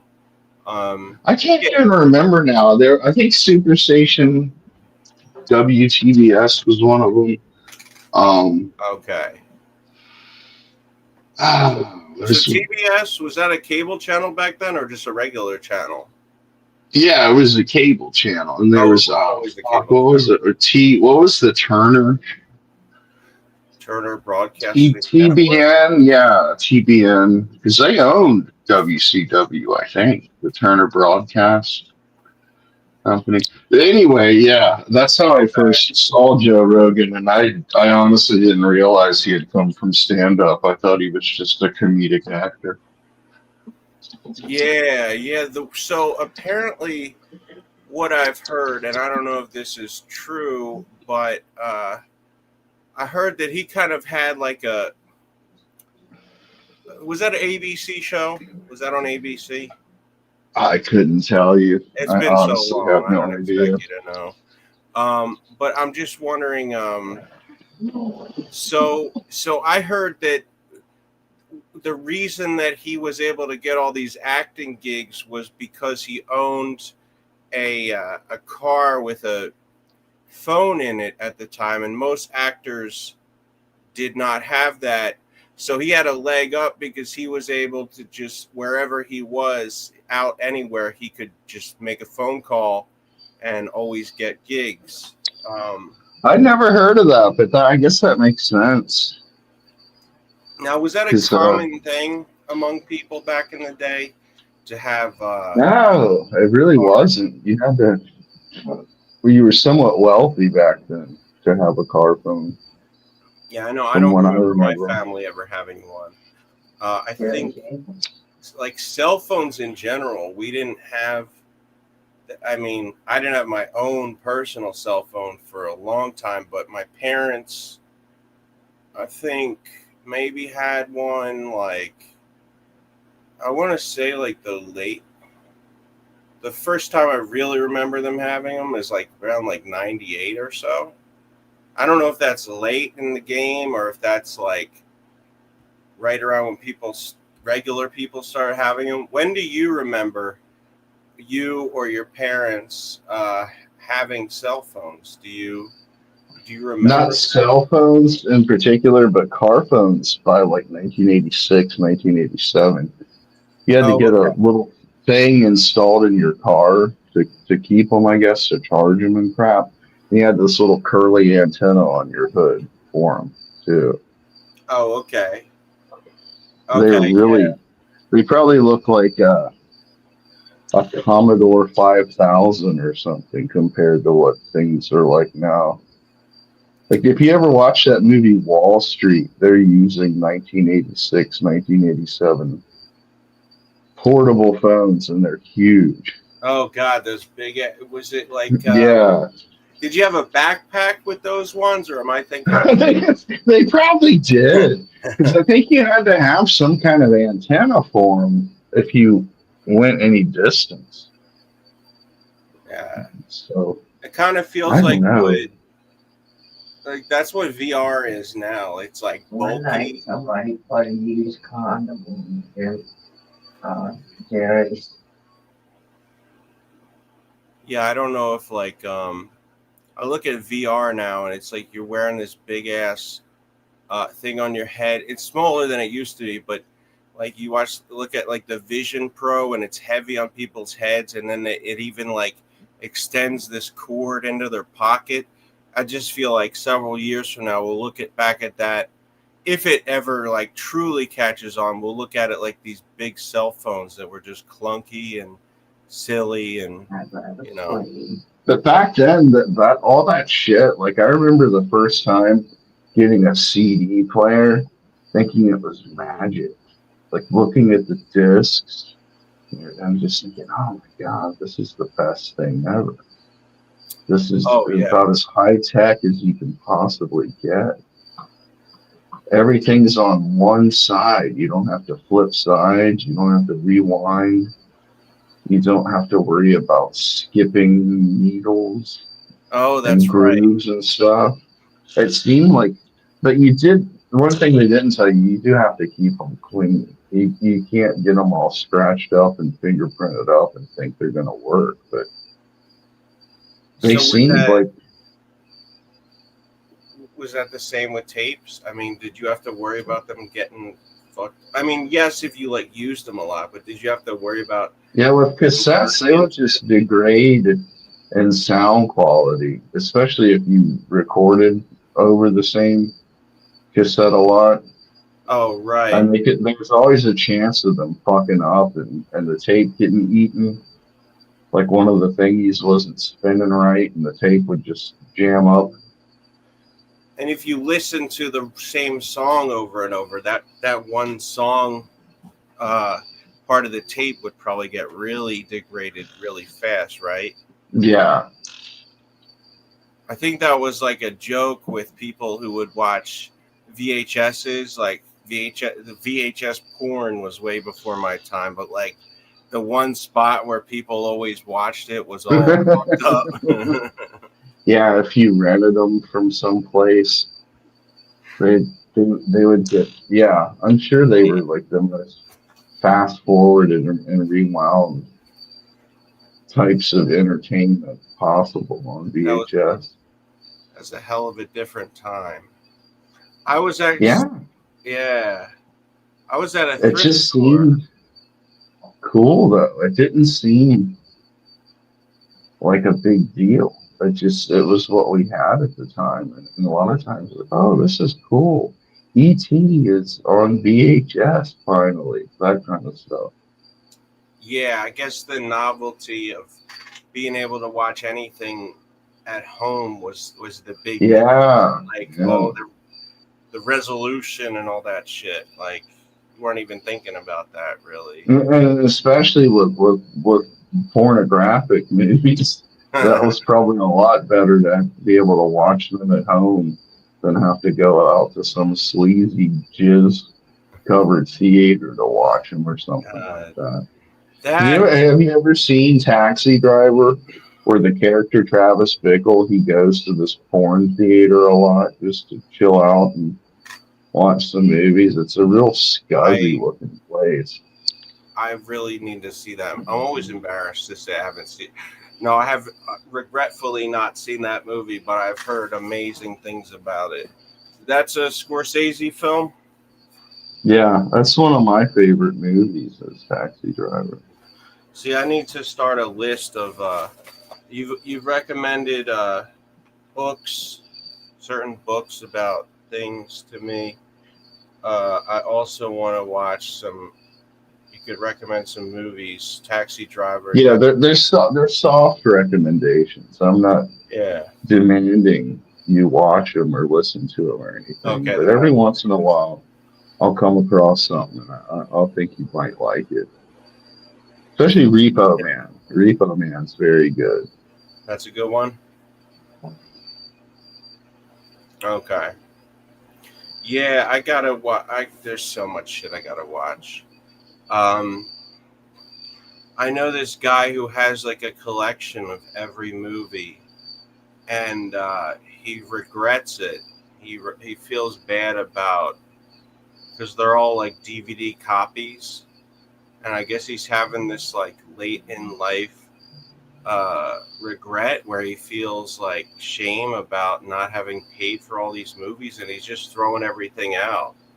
And it made me Oh, weird. realize how like Are they not as good a quality? no, they're perfect quality. It's the same quality as the DVD you would get in like a store or something. They're just direct copies to discs. But I guess I don't know. He feels bad that he wasn't supporting the creators, and it was making me think okay. how lacking in morals I guess maybe I have, because I wouldn't have thought for 1 second to give a shit about that. Although Yeah, I would have figured all those people make way more money than they deserve anyway. No, but yeah, I was thinking I come from like if you wanted something, you had to buy a cassette or a record or a VHS or whatever, and I still like doing that. I like owning a physical copy of something, but I don't really think of it in a way of like I'm helping the industry or anything like that. Because right. one person would probably have to buy like a million things a year to really make a mark on the LP or compact disc or DVD or Blu-ray industry. Because I Yeah. think so many people like to stream now. Everything. Oh yeah. I mean, talking like Netflix and all that shit. And then Spotify and everything it is. It's Spotify. really convenient. Yeah, I heard they don't. I don't know how the record contracts work. I heard they don't make shit on that kind of. Yeah, I've heard that too. I think that's why Kanye wants to kill all the Jews, or maybe it's about something else. But that's another. I thought you just blame them for everything that's wrong in the world. But Well, you got to think about a lot of people think the same way about black people. So Well, I think that's almost, I don't know if that's his thought that Jews have it out for black people. I don't know. I don't know I haven't really I guess, thoughtfully examined his beliefs to any meaningful way. I have watched his interviews. Does he really go out of his way to express himself and his beliefs? Oh yeah. Okay. I don't know how smart he does it, but yeah, maybe that's what I'm thinking of. Is it just? I remember seeing one interview with him. It's been a while ago now, and he had a black Klan outfit on and a big diamond encrusted swastika. But I don't really remember him being like a Nick Fuentes kind of person, just explaining like foreign policy and war and right. the Rothschilds. He didn't go like real deep into any info other than he didn't like him and he didn't trust him. Yeah, he didn't really explain that. He just said, the fucking Jews, they wear my they suck. They killed them all. I think but he did. Well, he likes Jonah Hill. I think he said he likes Jonah Hill. Sometimes he'll have like a change of opinion. He'll be like, Hill is so great that maybe I don't exactly hate them all. Or didn't he cancel an album that was supposed to come out called World War III? Or did it come out? Oh shit. Okay. It was supposed to be a big deal. Like you were going to be able to get a 2 vinyl LP set of it and stuff. And it had Cousins and Heil Hitler on it and all his new big hits that had been coming out recently.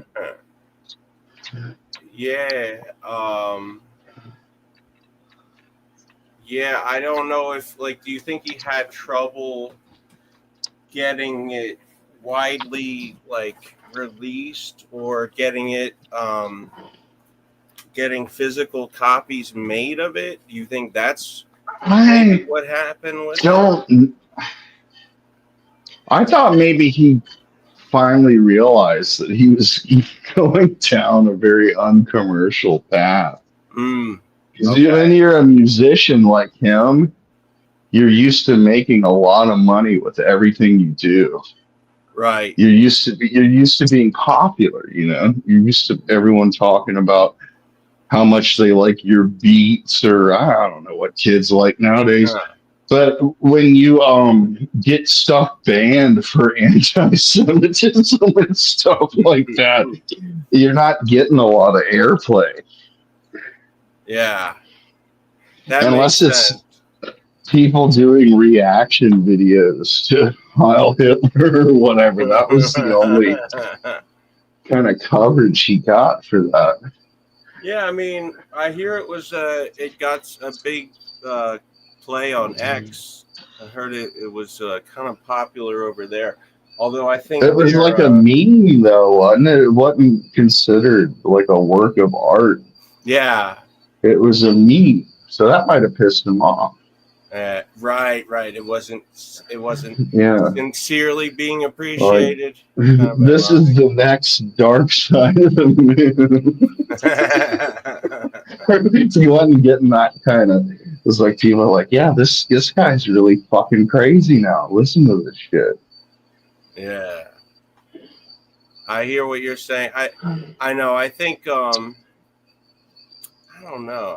I don't know if like he could do anything now that would change course. I don't know what he would have to do to get large, if there is anything he could do to go huge mainstream again, or if he's just screwed forever. What do you think? Do you think that's possible to like a redemption arc yeah, kind of thing?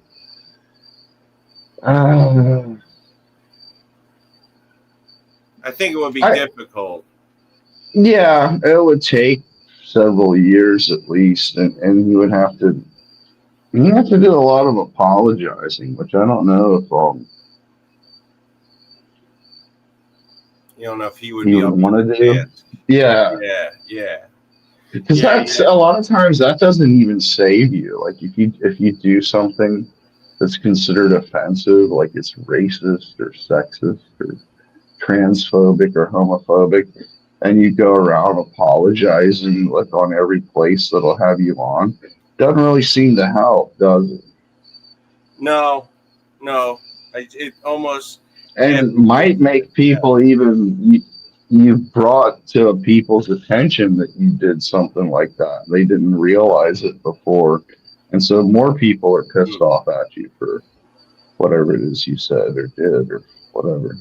that makes sense. Yeah, that definitely makes sense. I want to actually. I need to take a break at this moment, if you don't mind. I got to do that. No problem. And we will be back with the program in a bit. All right. Thank you for being here, and if you're still here after the break, that would be amazing. No problem. All right.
All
right.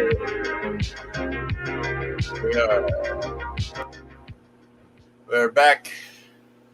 We are back in the building. Thank you for putting up with the bullshit. The bullshit. It's all bullshit and it's bad for you, as George Carlin would say. The Spookies says vintage HB Busters music here. Yeah, that's right, as Kenny would say. Yes, very good identification. That is correct. Classic Busters music from the old days of 2018. I guess I would say, right? That's probably around the time when I used to play that music on the show. I like to keep a few things consistent. You know, things will change, but keep 1 or 2 or 3 or 10 ingredients the same, and maybe people will appreciate it. Let me recenter. There we go. That's a little better. Same thing with the background. You know, we've had this kind of similar background for a while. I do need to get a better camera. You know, Red Bar. If Red Bar was watching, he would say, who's this Jew? No, he would say, look, well, maybe you would say that too, but he'd also say, this background, this fucking camera, this looks like a built-in camera from the year 2001, you know? He would say something like that. Anyway, welcome back. Why is it not? I feel like I added Russell to the show. Why is it Hello, everybody. Why is it not showing you on the screen? Hello. You don't have to do that. I like to. You want to say hi to Benny? This is Benny. Benny, don't be shy. Oh, Benny. Everybody, Oh, thank you for tuning in to Busters. Before we went on this break, HB was telling me that someone very popular, Sam Hyde, has a little bit of the copycat itis going on. Huh? yes. Yes, sir. And I first discovered this on Reddit, actually.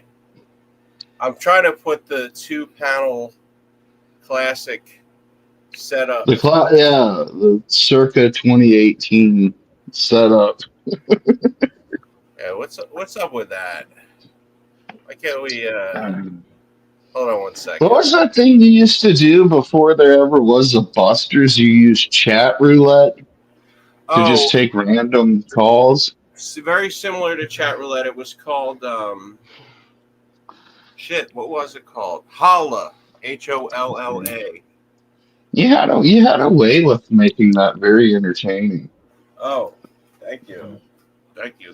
Because remember, if anyone's listening that wants to hear a little bit of history, we started off as fan. I did. I started off as a fan of Hostbusters before I ever, like, I don't think I ever thought I was going to know him and become his friend. I just watched his streams. You didn't know you would become the main buster of the. Yeah. That's kind of like when the Beatles first met, did they realize? Yeah, exactly. Right, is this? Oh, no. Is that better? Is that There we go. Whoops, now it's just me again. okay? I apologize for. All right, I got it. Yeah, I just had to exit and come back. Yeah, so you were saying you originally were Excuse me. aware of the program Yeah. in the day, 2018 or so, maybe. Yeah, it sounds 2017 going into 2018, 2018 going into 2019, somewhere around there. Yeah, something in that range. And did you discover? Was this through Red Bar or Mike David? Yeah, I think the first video I ever saw of you was about Red Bar. So did this just like showed up in your feed somehow? Yeah. Okay, that's the power of the algorithm, I guess. Yeah, back then when they actually let that stuff work naturally. Yeah. Hey, I've got a theory. This probably sounds really crazy, but I don't care. Do you think that free YouTube wants to drive people crazy with the amount of ads to where you just give up and pay $12 a month for YouTube Red? That makes a lot of sense. I would say that yeah, probably, right? Like they want to just because it used to be what like 20 15 seconds or 20 seconds of ads, and sometimes it's like 80 seconds worth of ads. And if you don't hit skip, the commercials are like infomercial. Like they'll play for a half hour or more. Yeah, that's wild. Yeah, I don't know if I thought about it before, but that makes a lot of sense. Like they just want you to pay whatever it is per month. I think on like my Roku or whatever we have, I think it's a Roku. It's I think I have it on there, but I always forget to set it up on the computer. But yeah, it does seem like you personally. Are you a YouTube Pro person? No, but I watch. I've noticed like if you watch certain like news type things or pre-recorded stuff that's topical, the commercials always cock block the impact of a point someone wants to make. They're getting into their big, and this is why liberals are better than conservatives, or this is why conservatives are better than liberal. Right when they're about to get to that point, bam, a Toyota ad starts playing, or a Hardee's ad, or something. And like, are they doing that intentionally? Wow. I don't think they could, but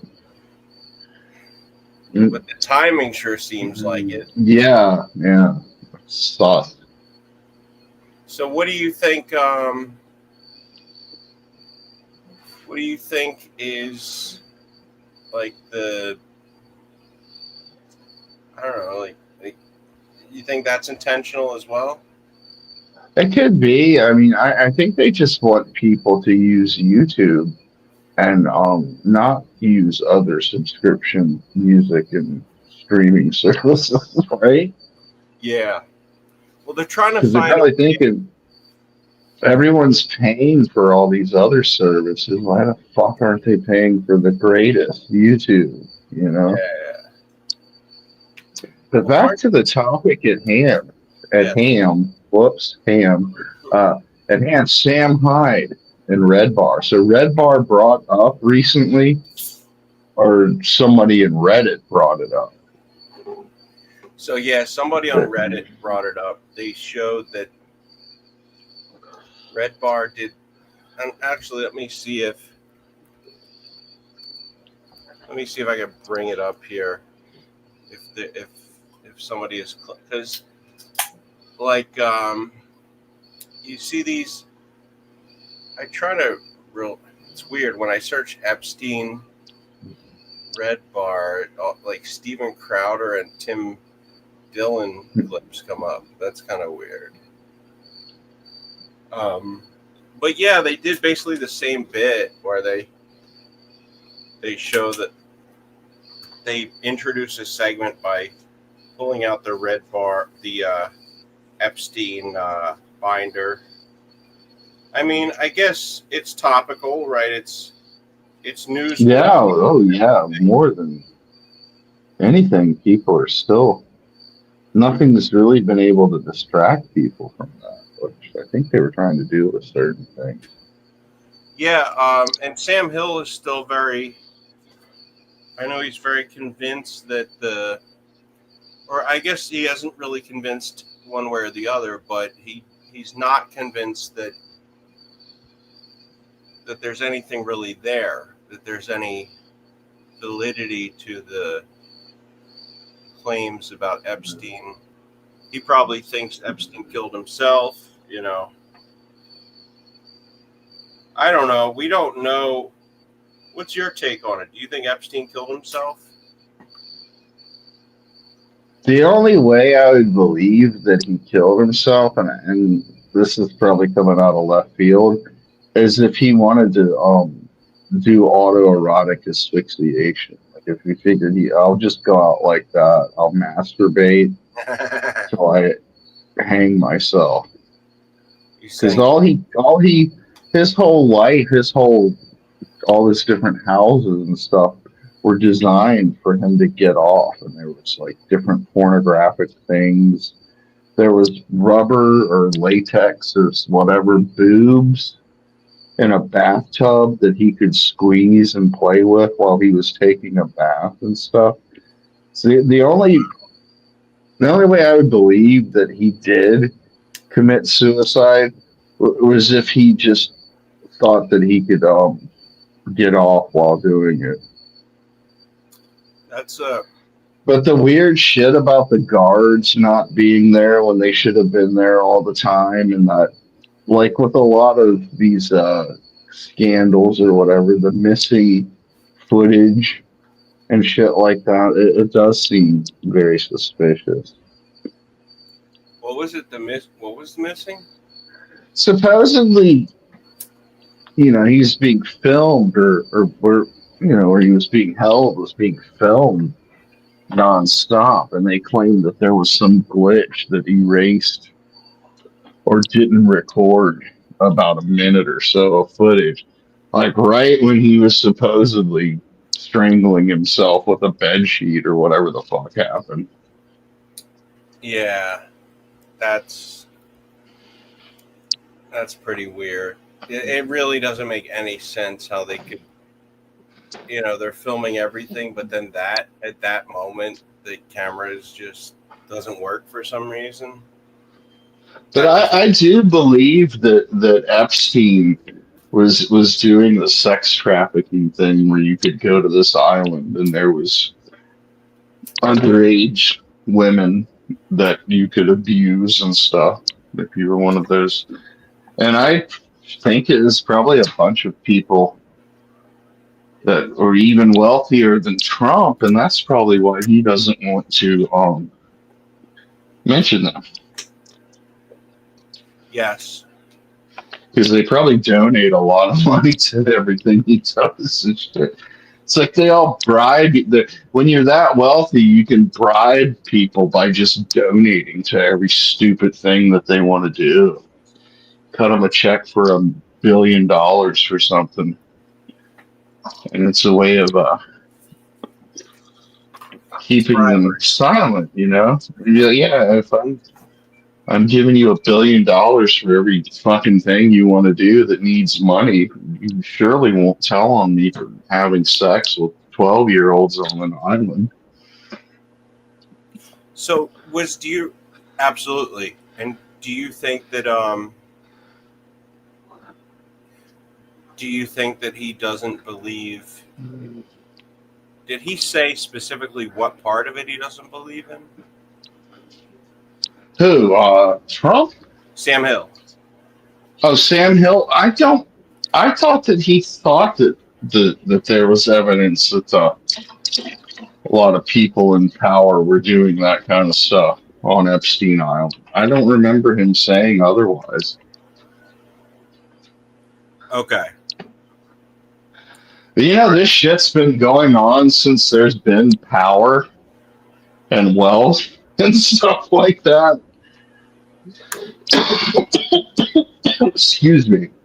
You hear stories going back years where people were sex trafficking and rich people were paying for underage boys and girls, and everyone kind of blackmailed each other so no one would talk about it. There's always been conspiracies about that kind of shit. So when did you first have the thought that, okay, maybe this stuff has some validity? Did you think it back in the Alex Jones days? Yeah, I honestly, I'm glad that I'm not considered the voice of reason or anything. Honestly, yeah, he can kind of be pretty over the top with shit and make some pretty far out claims, but I think that Alex Jones has been right about a bunch of stuff too. Yeah, like a surprising amount considering how hated he is by the mainstream. Did you ever see the movie A Scanner Darkly? No, I've heard of the book though. Isn't that Philip K. Dick? It might be. I didn't even know it was a book, to be honest. But what I did hear was that Alex Jones, he's depicted in cartoon form in the movie, but apparently he plays himself, which I don't know how many movies he's been a part of, but it's interesting that they let him play himself in that movie. I don't know when that came out or if he was really like known for being, that kind of, I don't know if he was known for being crazy or if he was seen as more normal back then. We're talking many years ago. Yeah, I guess he could have started off as being more low key and modest, and I don't know. Yeah, I just always think of him as like he gets loud a lot. He does yell and stuff. He does get loud. He gets passionate. He openly talks about, I was listening. I was, watching whatever, and I started crying. He's open. He's open with expressing his emotions and talking about it. Did you see when? And I could go into an Alex Jones impression, but I really feel like anything that I know I'm gonna suck at, I'm like, why do I even want to fucking bother with it?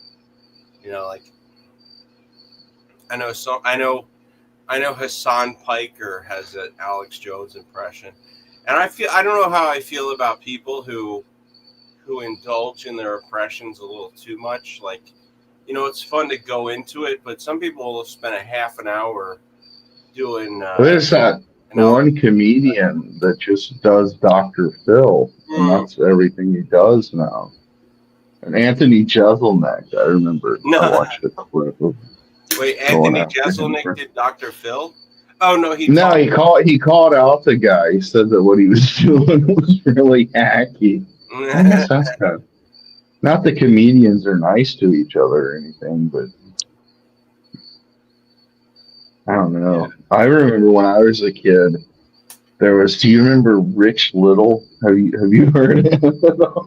I'm going way back. But he used to, I'm Richard Nixon, you know, I'm Ronald Reagan. He was always doing the political impersonations. Stuff like that. I just always think of him when I think of someone. Yeah. Imagine if Ronald Reagan had a discussion with Richard Nixon. How would that go? And then he would go into the impersonations.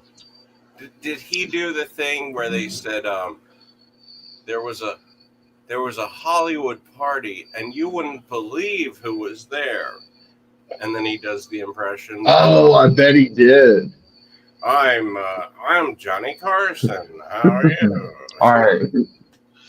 And I'm Ed McMahon. Oh, yeah. I'm sure he did all that stuff, but he was so popular when I was a kid. Any kind of variety show or comedy show would have him on there. Yeah. Okay. So he was, all right. So what shows did you see him on? Just purely out of curiosity. I'm just going to give a Jesse Lee Peterson answer. Oh, he was on every single show when I was a kid. Is that what Jesse? It seemed like it.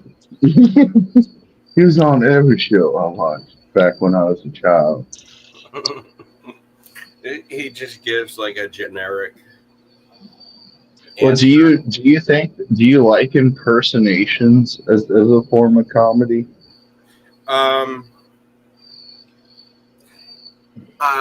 If the comedy, I will say, if the comedy around it is funny, then yes. If there's nothing to it other than, hey, I sound like this guy, I don't really, I don't really like it. You know, if it's just, I know how to sound like Dr. Phil, that's no good. If you can, be witty and funny with it, then I'll fuck with it. But I don't know how I feel about a guy who doesn't just have an impression, but he has, it becomes a whole industry for him, like the Dr. Phil thing. It's like, I like Adam Ray. I don't know if I... Yeah, that's his name, Adam Ray. Adam Ray. And he has other characters. I don't know if I agree with the whole idea of like, let's make Dr. Phil a regular thing that I do for hours at a time. like he has that Netflix special, and did you ever see his specifically his Netflix special? No, I've only seen him on Kill Tony a couple of times. Okay. So he will do, he actually has a Netflix special now. And on that Netflix special, he talks to the real Dr. Phil and kind of,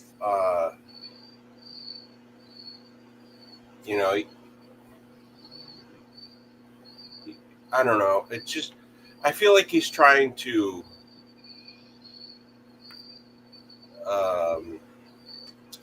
validate Dr. Phil. Like he's trying to make him seem like an interesting person in 2025. Do you know, does Dr. Phil even have a show anymore? I don't know. I honestly don't. Okay. But so he would validate Dr. Phil so his impersonation would still be in demand, right? So he had Dr. Phil on the show. So like, Yeah. I feel like, see, I don't. It's like with other public figures and politicians and stuff. If I told you I was going to do a Tip O'Neill impersonation, you probably don't even remember that guy because we're going way back. Or if I said I was going to do a Merv Griffin impersonation, you're like, well, I don't even know what he sounds like. So if Dr. Phil is still relevant, people still know him. People will still think an impersonator doing him is funny, I guess. See, people my age know who Dr. Phil is. I want to know, do these Gen Z folks know who Dr. Phil is? Are they aware of who he is? Do they care about him, etc.?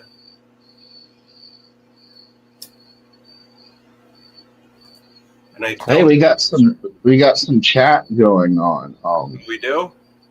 Yeah, Brett P said, I showed my girlfriend the full Ghostbusters versus Red Bar saga the other night, and some Red Bar versus Kyle, Uniqueness, as he's known now. And he's talking about the Epstein thing. The cameras weren't working during the unaliving. That's what you're supposed to say, the unaliving. And it's missing a minute of footage. And Bill Gates is allegedly was a big customer of Epstein's, and his wife divorced him. I guess that's Melinda, because I remember from listening to NPR, there was a Bill and Melinda Gates Foundation. So, oh, did they talk about that? There we go. Oh, I doubt it. If they're fucking donating money to them, they're not going to start talking shit about them. I wouldn't think so. Well, that's it. They're known for being pretty lefto when it comes to everything. Yes. I heard that was the main reason that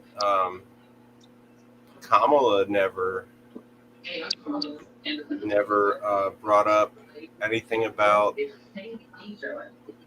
Epstein, is because it would damage the Clintons. And since she's left, she also didn't want to hurt anybody on the left that might support her, which I think that's gross. Like the idea that anybody is going to look past pedophilia, like an organized ring of pedophilia, just to support somebody they like. I don't know. I just feel like that's a step too far in terms of looking the other way. You know, there are certain levels where I feel like if somebody didn't actually do something that horrible, you know, looking the other way, it's not a big deal. But we're talking about a pedo ring guy. That's a little too much. I'm not saying anything wild, or, you know, like Norm Macdonald would always make fun of people who are like, you know, what I think is hitting your kid with a baseball bat, that's not appropriate. Like, you know, just, you know, I'm not saying anything insane or not obvious, but yeah, you shouldn't. It's just weird how much of a team sport this kind of thing is. Like, oh, you implicated my person, I don't like it, you know? Have you ever known anyone in just your regular everyday life that's obsessed with money? They always talk about how they'd love to be a millionaire or a multimillionaire, and they'll brag to you about how much money they've made or how much money they spent on something, and it's just pretty much their main thing. It's what they value the most, just how much money they can make. Yeah, I know a few people like that. I know a guy from my work years ago who would always talk about that when I worked at a computer store. He would actually show me pictures of his parents' houses and talk about how expensive they were. And then my dad, he wouldn't talk so much about spending money, but every conversation would come back to money. He would, we could be watching a show about like cooking, and he's like, "Oh, that amount of cheese, that's got to cost about $5,000." And it's like, this is a cooking show. We're not even talking about money here. And he brings it back to money. So yeah, I Yeah. do know money obsessed types of people. How about yourself? How about you? Oh yeah, always. And I'd hate to say this, but I'm not saying all of them, but I bet some of them would keep their mouths shut about sex trafficking if it meant money. Yeah. If it meant Unfortunately. that they could make money from these people. Yeah, I'm not naming any names, but if someone was donating $1 million every couple of months to them, I'm sure they'd have no problem with an island of underage girls and boys being abused. Well, do you They would think probably just be like, "Well, I'm not doing it." they say You I'm not know? doing it, so Yeah, I'm it's not not a a big part of deal. that. That's his business, not mine. Yeah. Yeah. Well, I guess I would ask you this then. Um, who do you side with? And do you side with Bill Gates or Melinda Gates? Oh, I don't know. I side with whoever was doing that stuff. You would hope that they would be punished for being pedophiles, Yeah. sex trafficking and stuff. I thought it's amazing the people you find out are easily corrupted. For example, I never would have thought that Bill Burr would let money get to his head. He always talks about billionaires being horrible people.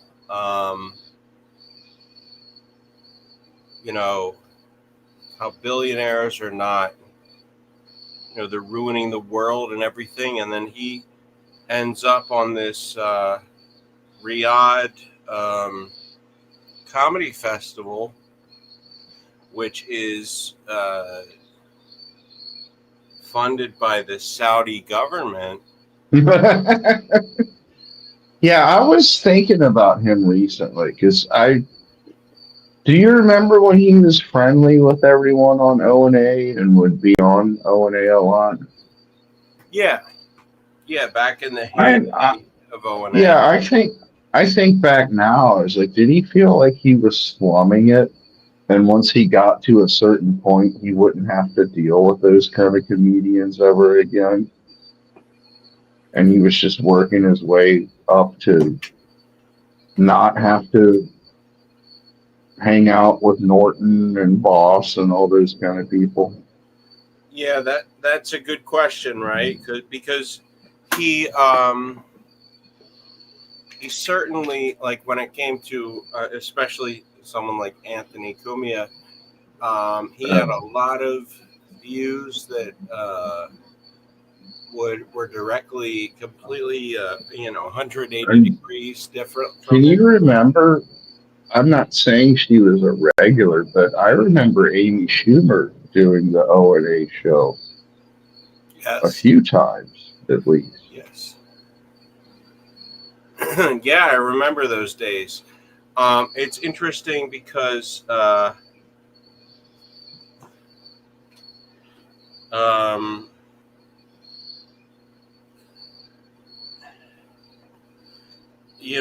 she's quite different than how she used to be.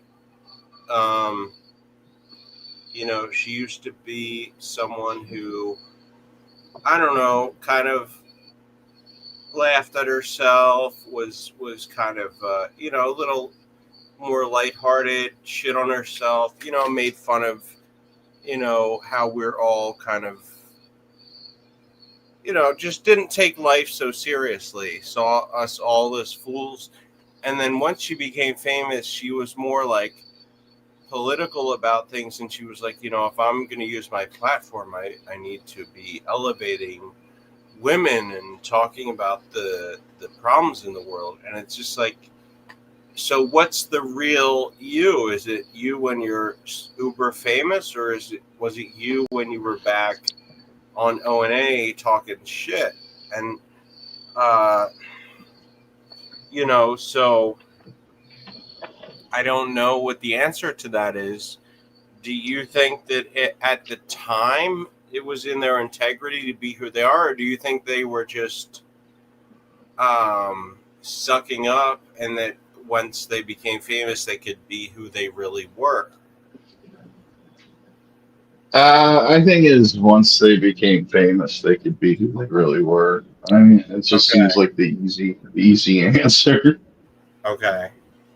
Now, do you think, I'm curious, with that in mind, do you think that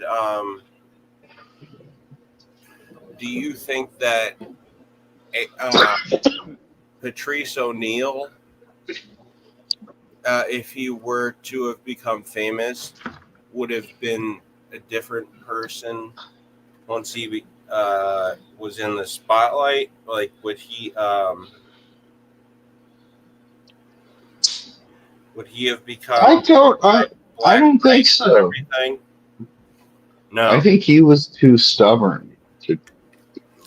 Like, people remember once Chris Rock was on the O&A show, and tables were turned. It's usually Patrice giving people advice and kind of lecturing them, but it was Chris Rock mentioning all the things that Patrice did that were holding him back from being more and more famous.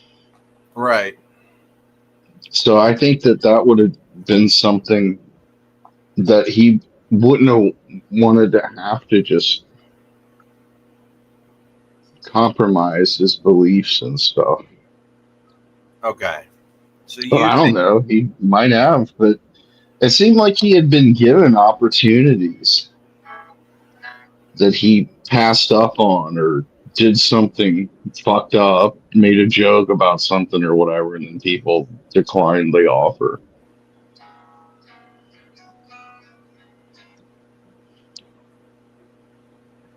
He declined. If that ever happened, well, they took back the whatever deal they were willing to give him because he said something inappropriate or something like that. It's hard to remember. A lot of the shit was years ago. Because didn't he die in 2014? Seems like a very long time ago. Yes. Now. Were you a follower of the show at the time? Yeah. I listened to it from the time they came back from the Sex for Sam or whatever, the Sirius or XM, whatever they were on before they joined together, up until the time that Anthony got fired. So that was like quite a few years. Yeah. Okay, wait. So you're saying you started to follow him later in the show? Yeah, I'd maybe heard of O&A, but I didn't start listening to them until they had been around for at least a decade or so. And Jim Norton was already third mic. I didn't remember any time when he wasn't part of the show. Okay. Wait, so you followed them after Patrice was gone? No, he was still there, but I couldn't have told you how long everyone had been around. Okay. Hey, do you mind if I just jump off for one, like less than 3 minutes just to use the bathroom? No problem. All right, I promise it's not going to be like last time where I'm gone for an unreasonable amount of time. I think I'll just go through chat and see what was going on in chat earlier. Okay. Okay, there Yeah. was Andy Cruz, Judy Starchild. How are you doing? Yeah. Just It's talk like to a pledge drive. me. All Brutally Lauren. right. I'll be back in 1 minute. All right. All right. I don't know what any of these comments were pertaining to. It's been a while ago.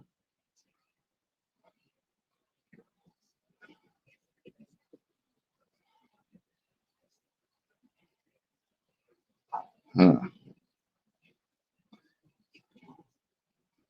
Well, chat, this was a long time ago, so y'all probably aren't even in here still. So I'm not really able to pick up on what people were talking about 2 hours ago.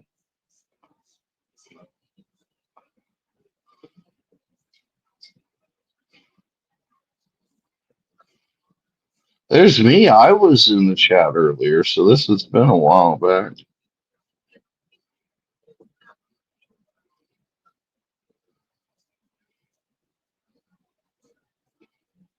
All right, I'm all caught up on chat, and I don't know if I really have anything to talk about or not.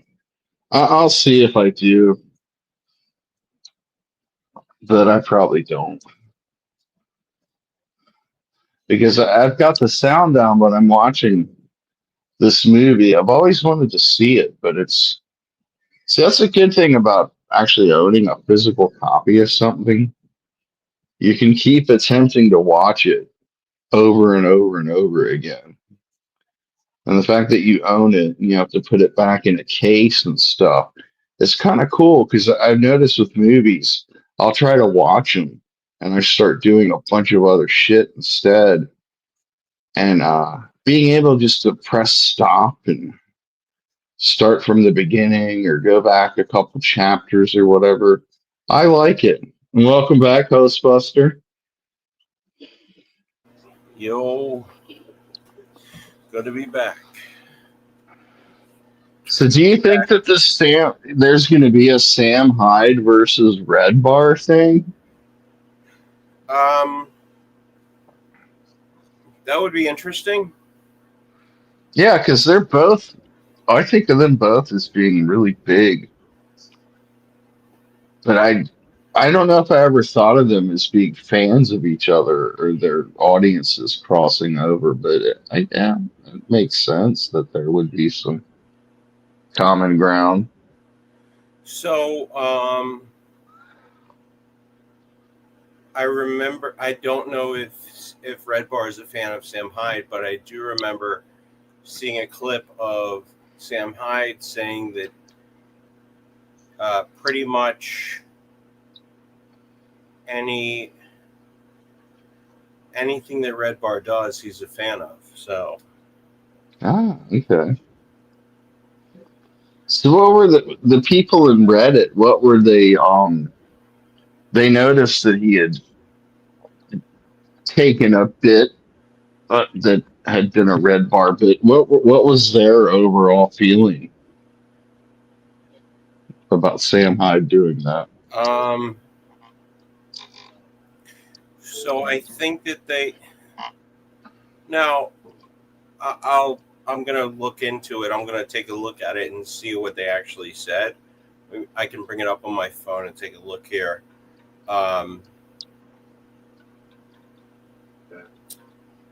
I think they probably were judgmental of it. Thinking that he was kind of being shitty about it. But I'll check and confirm if that's the case. I will say that I think maybe they're more left leaning, which would make me think they probably wouldn't like Sam Hyde, just because he's definitely more of a right kind of guy, more of a right wing fella. So if they are left, I would think. But see, I don't know. Maybe they judge things on their merits. What's your? Do you have a personal opinion? Like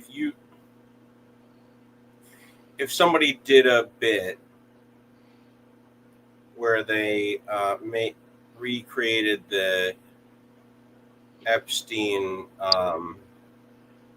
binder, would you take that as being a copy of Red Bar, or would you take that as being sort of a a parallel thinking, or do you feel like that's something that people don't own and that it's just so generic that it like if Were there instances where Sam copied certain jokes and gags and stuff that Red Bar did with the whole premise? like in the past, you're asking? No, I mean with the was it $1 Million Extreme or whatever? Were they doing the Epstein list thing? So let me take a look at this. I finally pulled up the thread. So I would think. So you're talking joke for joke. Is it? Yeah. You're asking? Are you asking? Is it just the overall premise versus the actual like individual jokes that he stole? Yeah, like if there are any like certain jokes or sight gags or puns or whatever you would call it that were lifted completely from So Red Bar. I remember seeing it, but I'd have to honestly, to be honest, I'd have to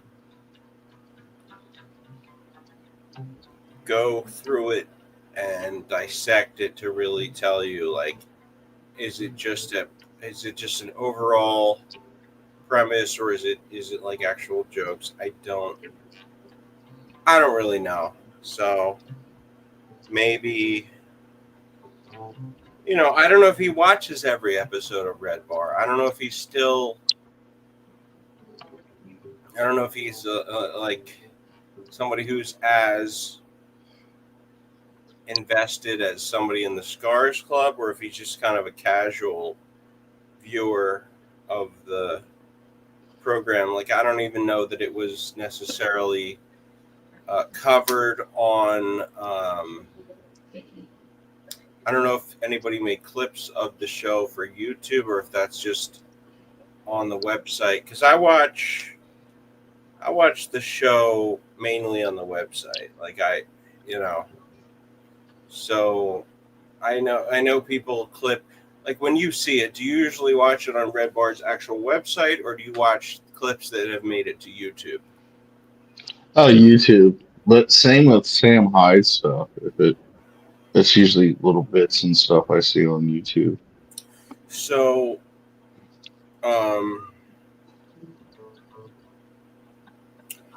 does Sam Hyde have a website where he does his main podcast from, and then like Gumtree or is he still doing that? It was some paywall thing. Gum Springs, Gumtree, something. I really don't know. there's HeadGum. Is that what it is? Someone in chat help us out with this. I don't know, but they're all working together again. I think the thing was Sam Hyde solo Okay. that I'm thinking I invited Brett on up. Why don't you come on up here and let's have a conversation. Join in the universal conversation that everybody's talking about. We'd like to hear your opinions and your thoughts. Okay, I see what you're talking about. It's gumroad.com. Is that still happening? Yeah, samhyde.gumroad.com. And so that's his website, Gumroad. Gumroad. Yeah, it's a subscription service thing. Gumroad is okay. So that's it's like a version of Patreon. Is that what we're talking about here? I guess. But don't you think that when it comes to both of those guys, that they're both pretty heavily copied by other people? Yes. Yeah, I don't know if you know about Lost Ox Media, but he's I actually don't. he's a big Red Bar copier fan / copier, and he he'll do things like he will he uses this. He's got a similar visual setup, although it's kind of dark and gloomy looking compared to what Red Bar has going. It's kind of reminiscent of Red Bar. Do you remember when Red Bar had the right now he has the buildings in the background, but he had like a version of his show where it was buildings, but they were like it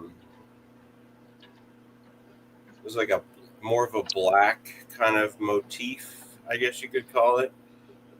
And he had the big monitor to his right side. I think it was to the left. Okay, well, Now he has it to the right. I know I'm very weirdly specific, but he has it to the right now. Are you a dyslexic? And I don't say that judgmental because I could be, my dad yeah. is a genius could and be. he's dyslexic. By the way, I could just be and he's dyslexic. misremembering, because the first time I ever saw any clips of Red Bar, from what I can remember, was when Porcelain did that first Owen Benjamin documentary.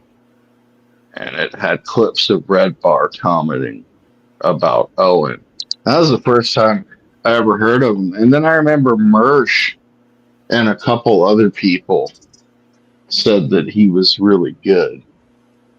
And that's how I first checked him out, whenever that would have been.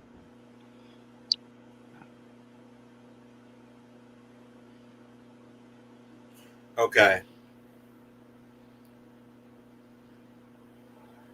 So, all right. In that case, did you follow Revenge of the Sis for a while?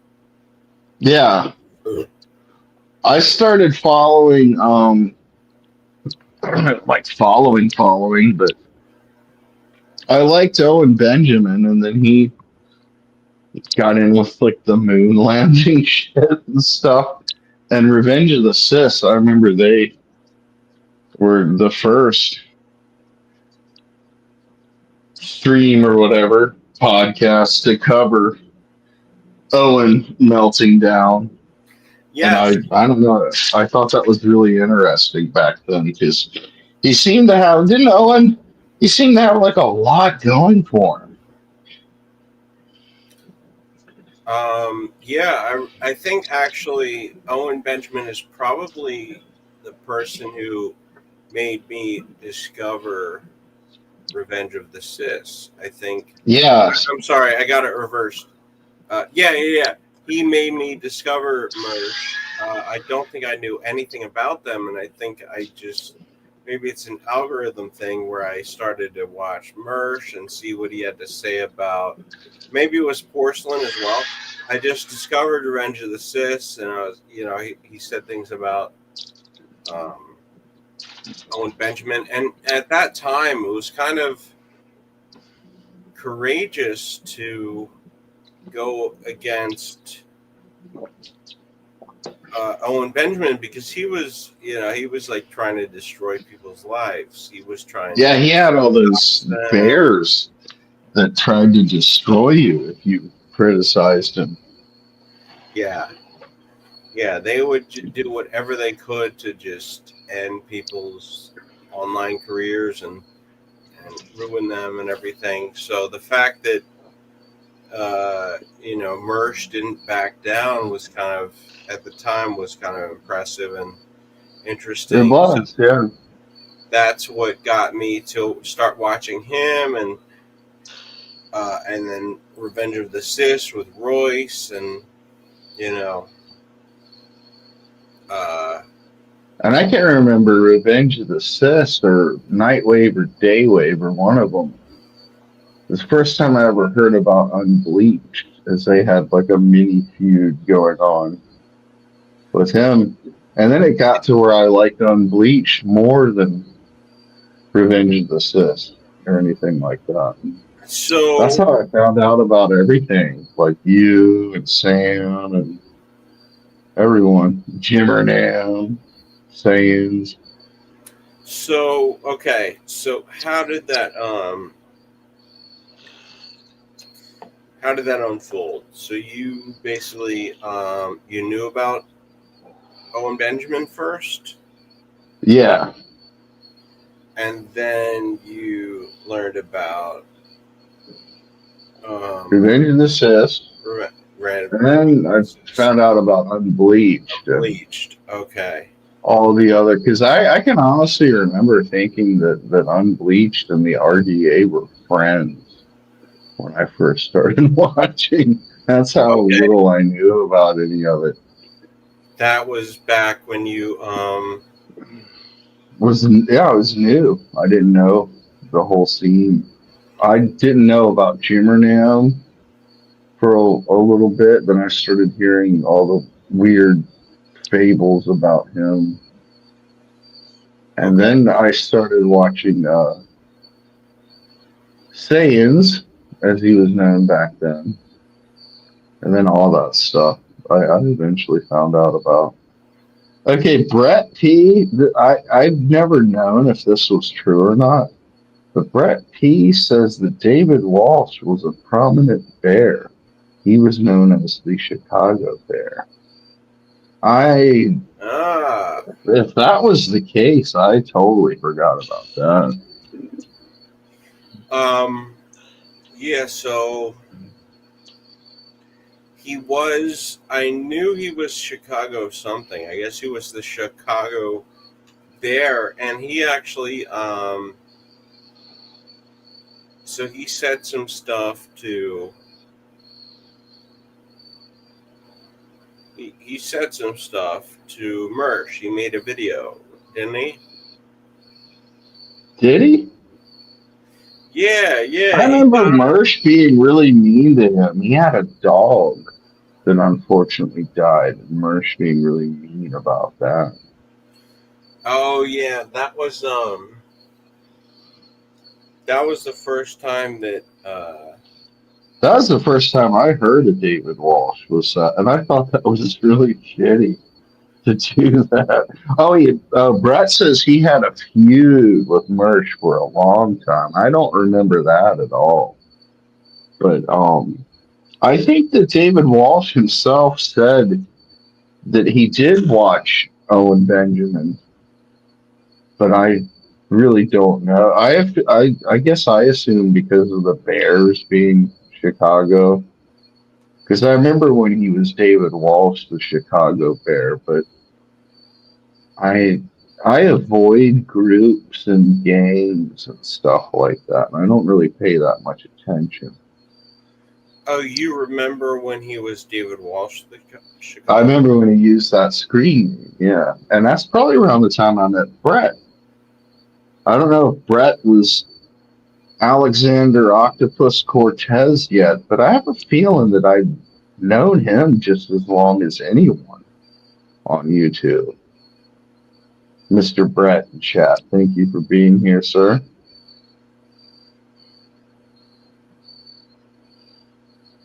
Okay, yeah, see, a lot of stuff when I know this guy that's in a band I really like a lot, and I've purposely, he's been really cool to me every time I've met him in person kind of recently. He was great.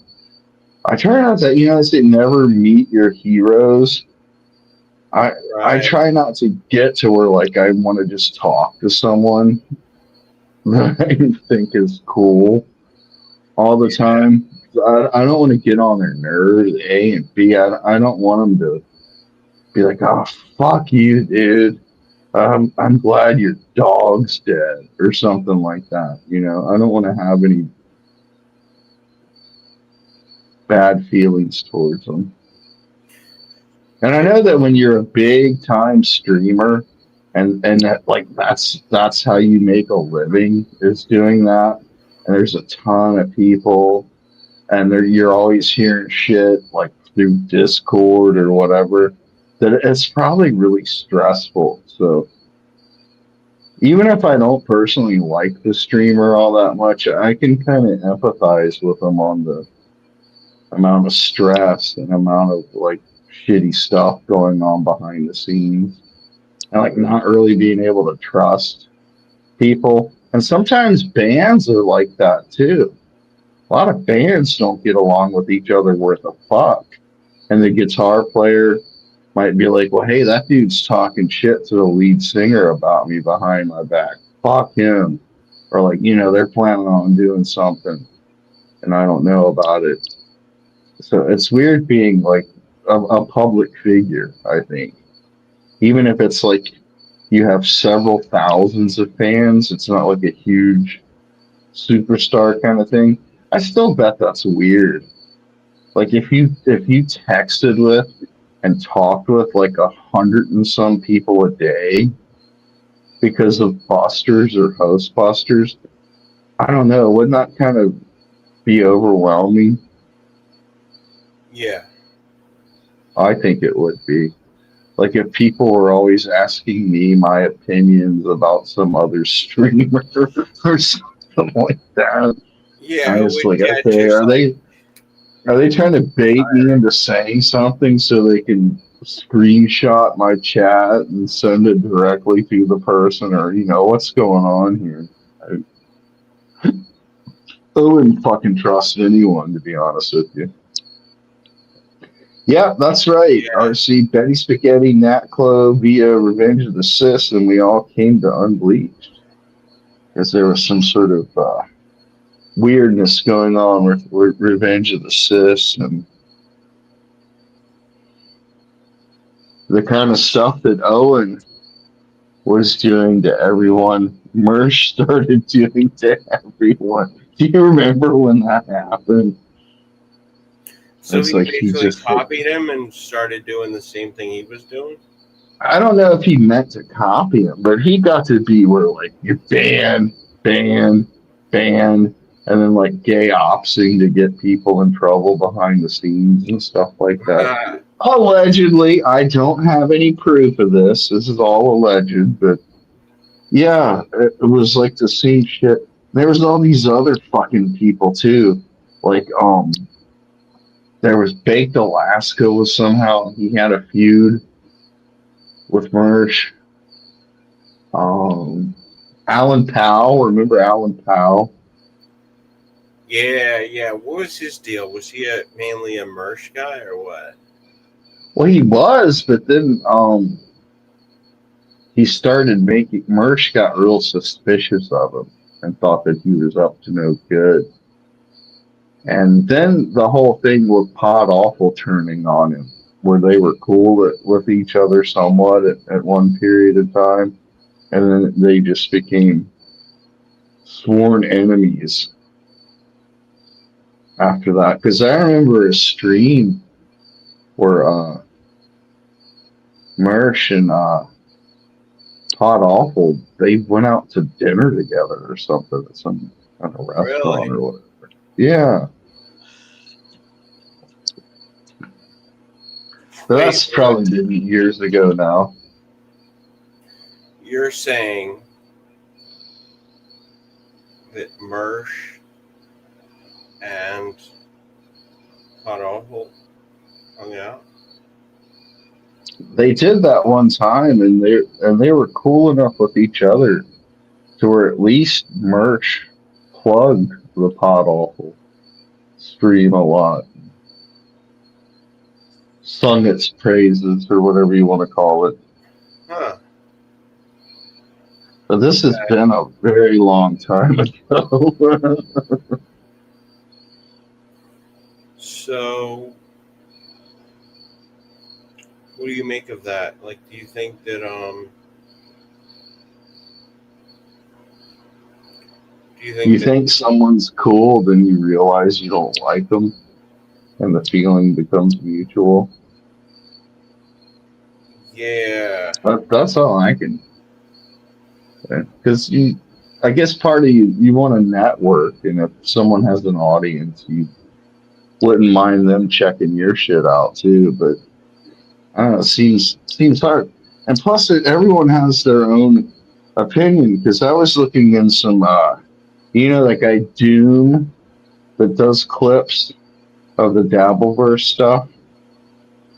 There yeah, was people in the chat or in the comments rather saying that Mersh was on a redemption arc and how funny he had been recently. And I won't name this person. I don't want to start any shit with anyone. But someone in chat says Mersh is incredibly unlikable. Kino Casino's coverage of him is always entertaining. See, I didn't even realize Kino Casino was still around. So I do remember them too. We're going back to like the whole folklore of streaming. We're going back to like 2017, 2018 to now for this segment. wow, okay. So we're talking back when things were almost more simple. I guess, but everything it was pretty crazy then. Remember Andy Worski and Tonka Saw were gonna box each other somewhere. Oh, Nick Rekieta why? seemed very normal back then. He seemed like he was like Dudley Do Right back in those days. That's the Yes. only thing I've noticed that changed. Yeah, I didn't know he was such a freak until the whole thing came out with him and the other dude. Yeah. That seems to be like there's a couple of channels I'm subscribed to, and they just love to make fun of Steel Toe. Aaron Imholt. Yes. But I don't keep up with that stuff enough to really know what's going on. But some of those people, they seem similar enough to where they probably would be like if they don't like each other, they would be competitive. Like there's a Pat guy, there's Mersh, and there's Aaron Imholt, and they seem to have like a similar kind of vibe to them, like personality wise. I think it's Patrick Melton, Mersh, and Aaron. They to me seem like I would imagine they would get along with each other, but they obviously don't. Or if they did, that's long over with. Okay. What do you think has changed?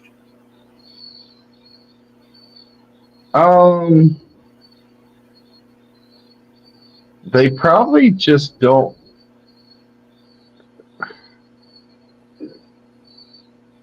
I would imagine it has something to do with wanting donos and not wanting to share the wealth with other streamers.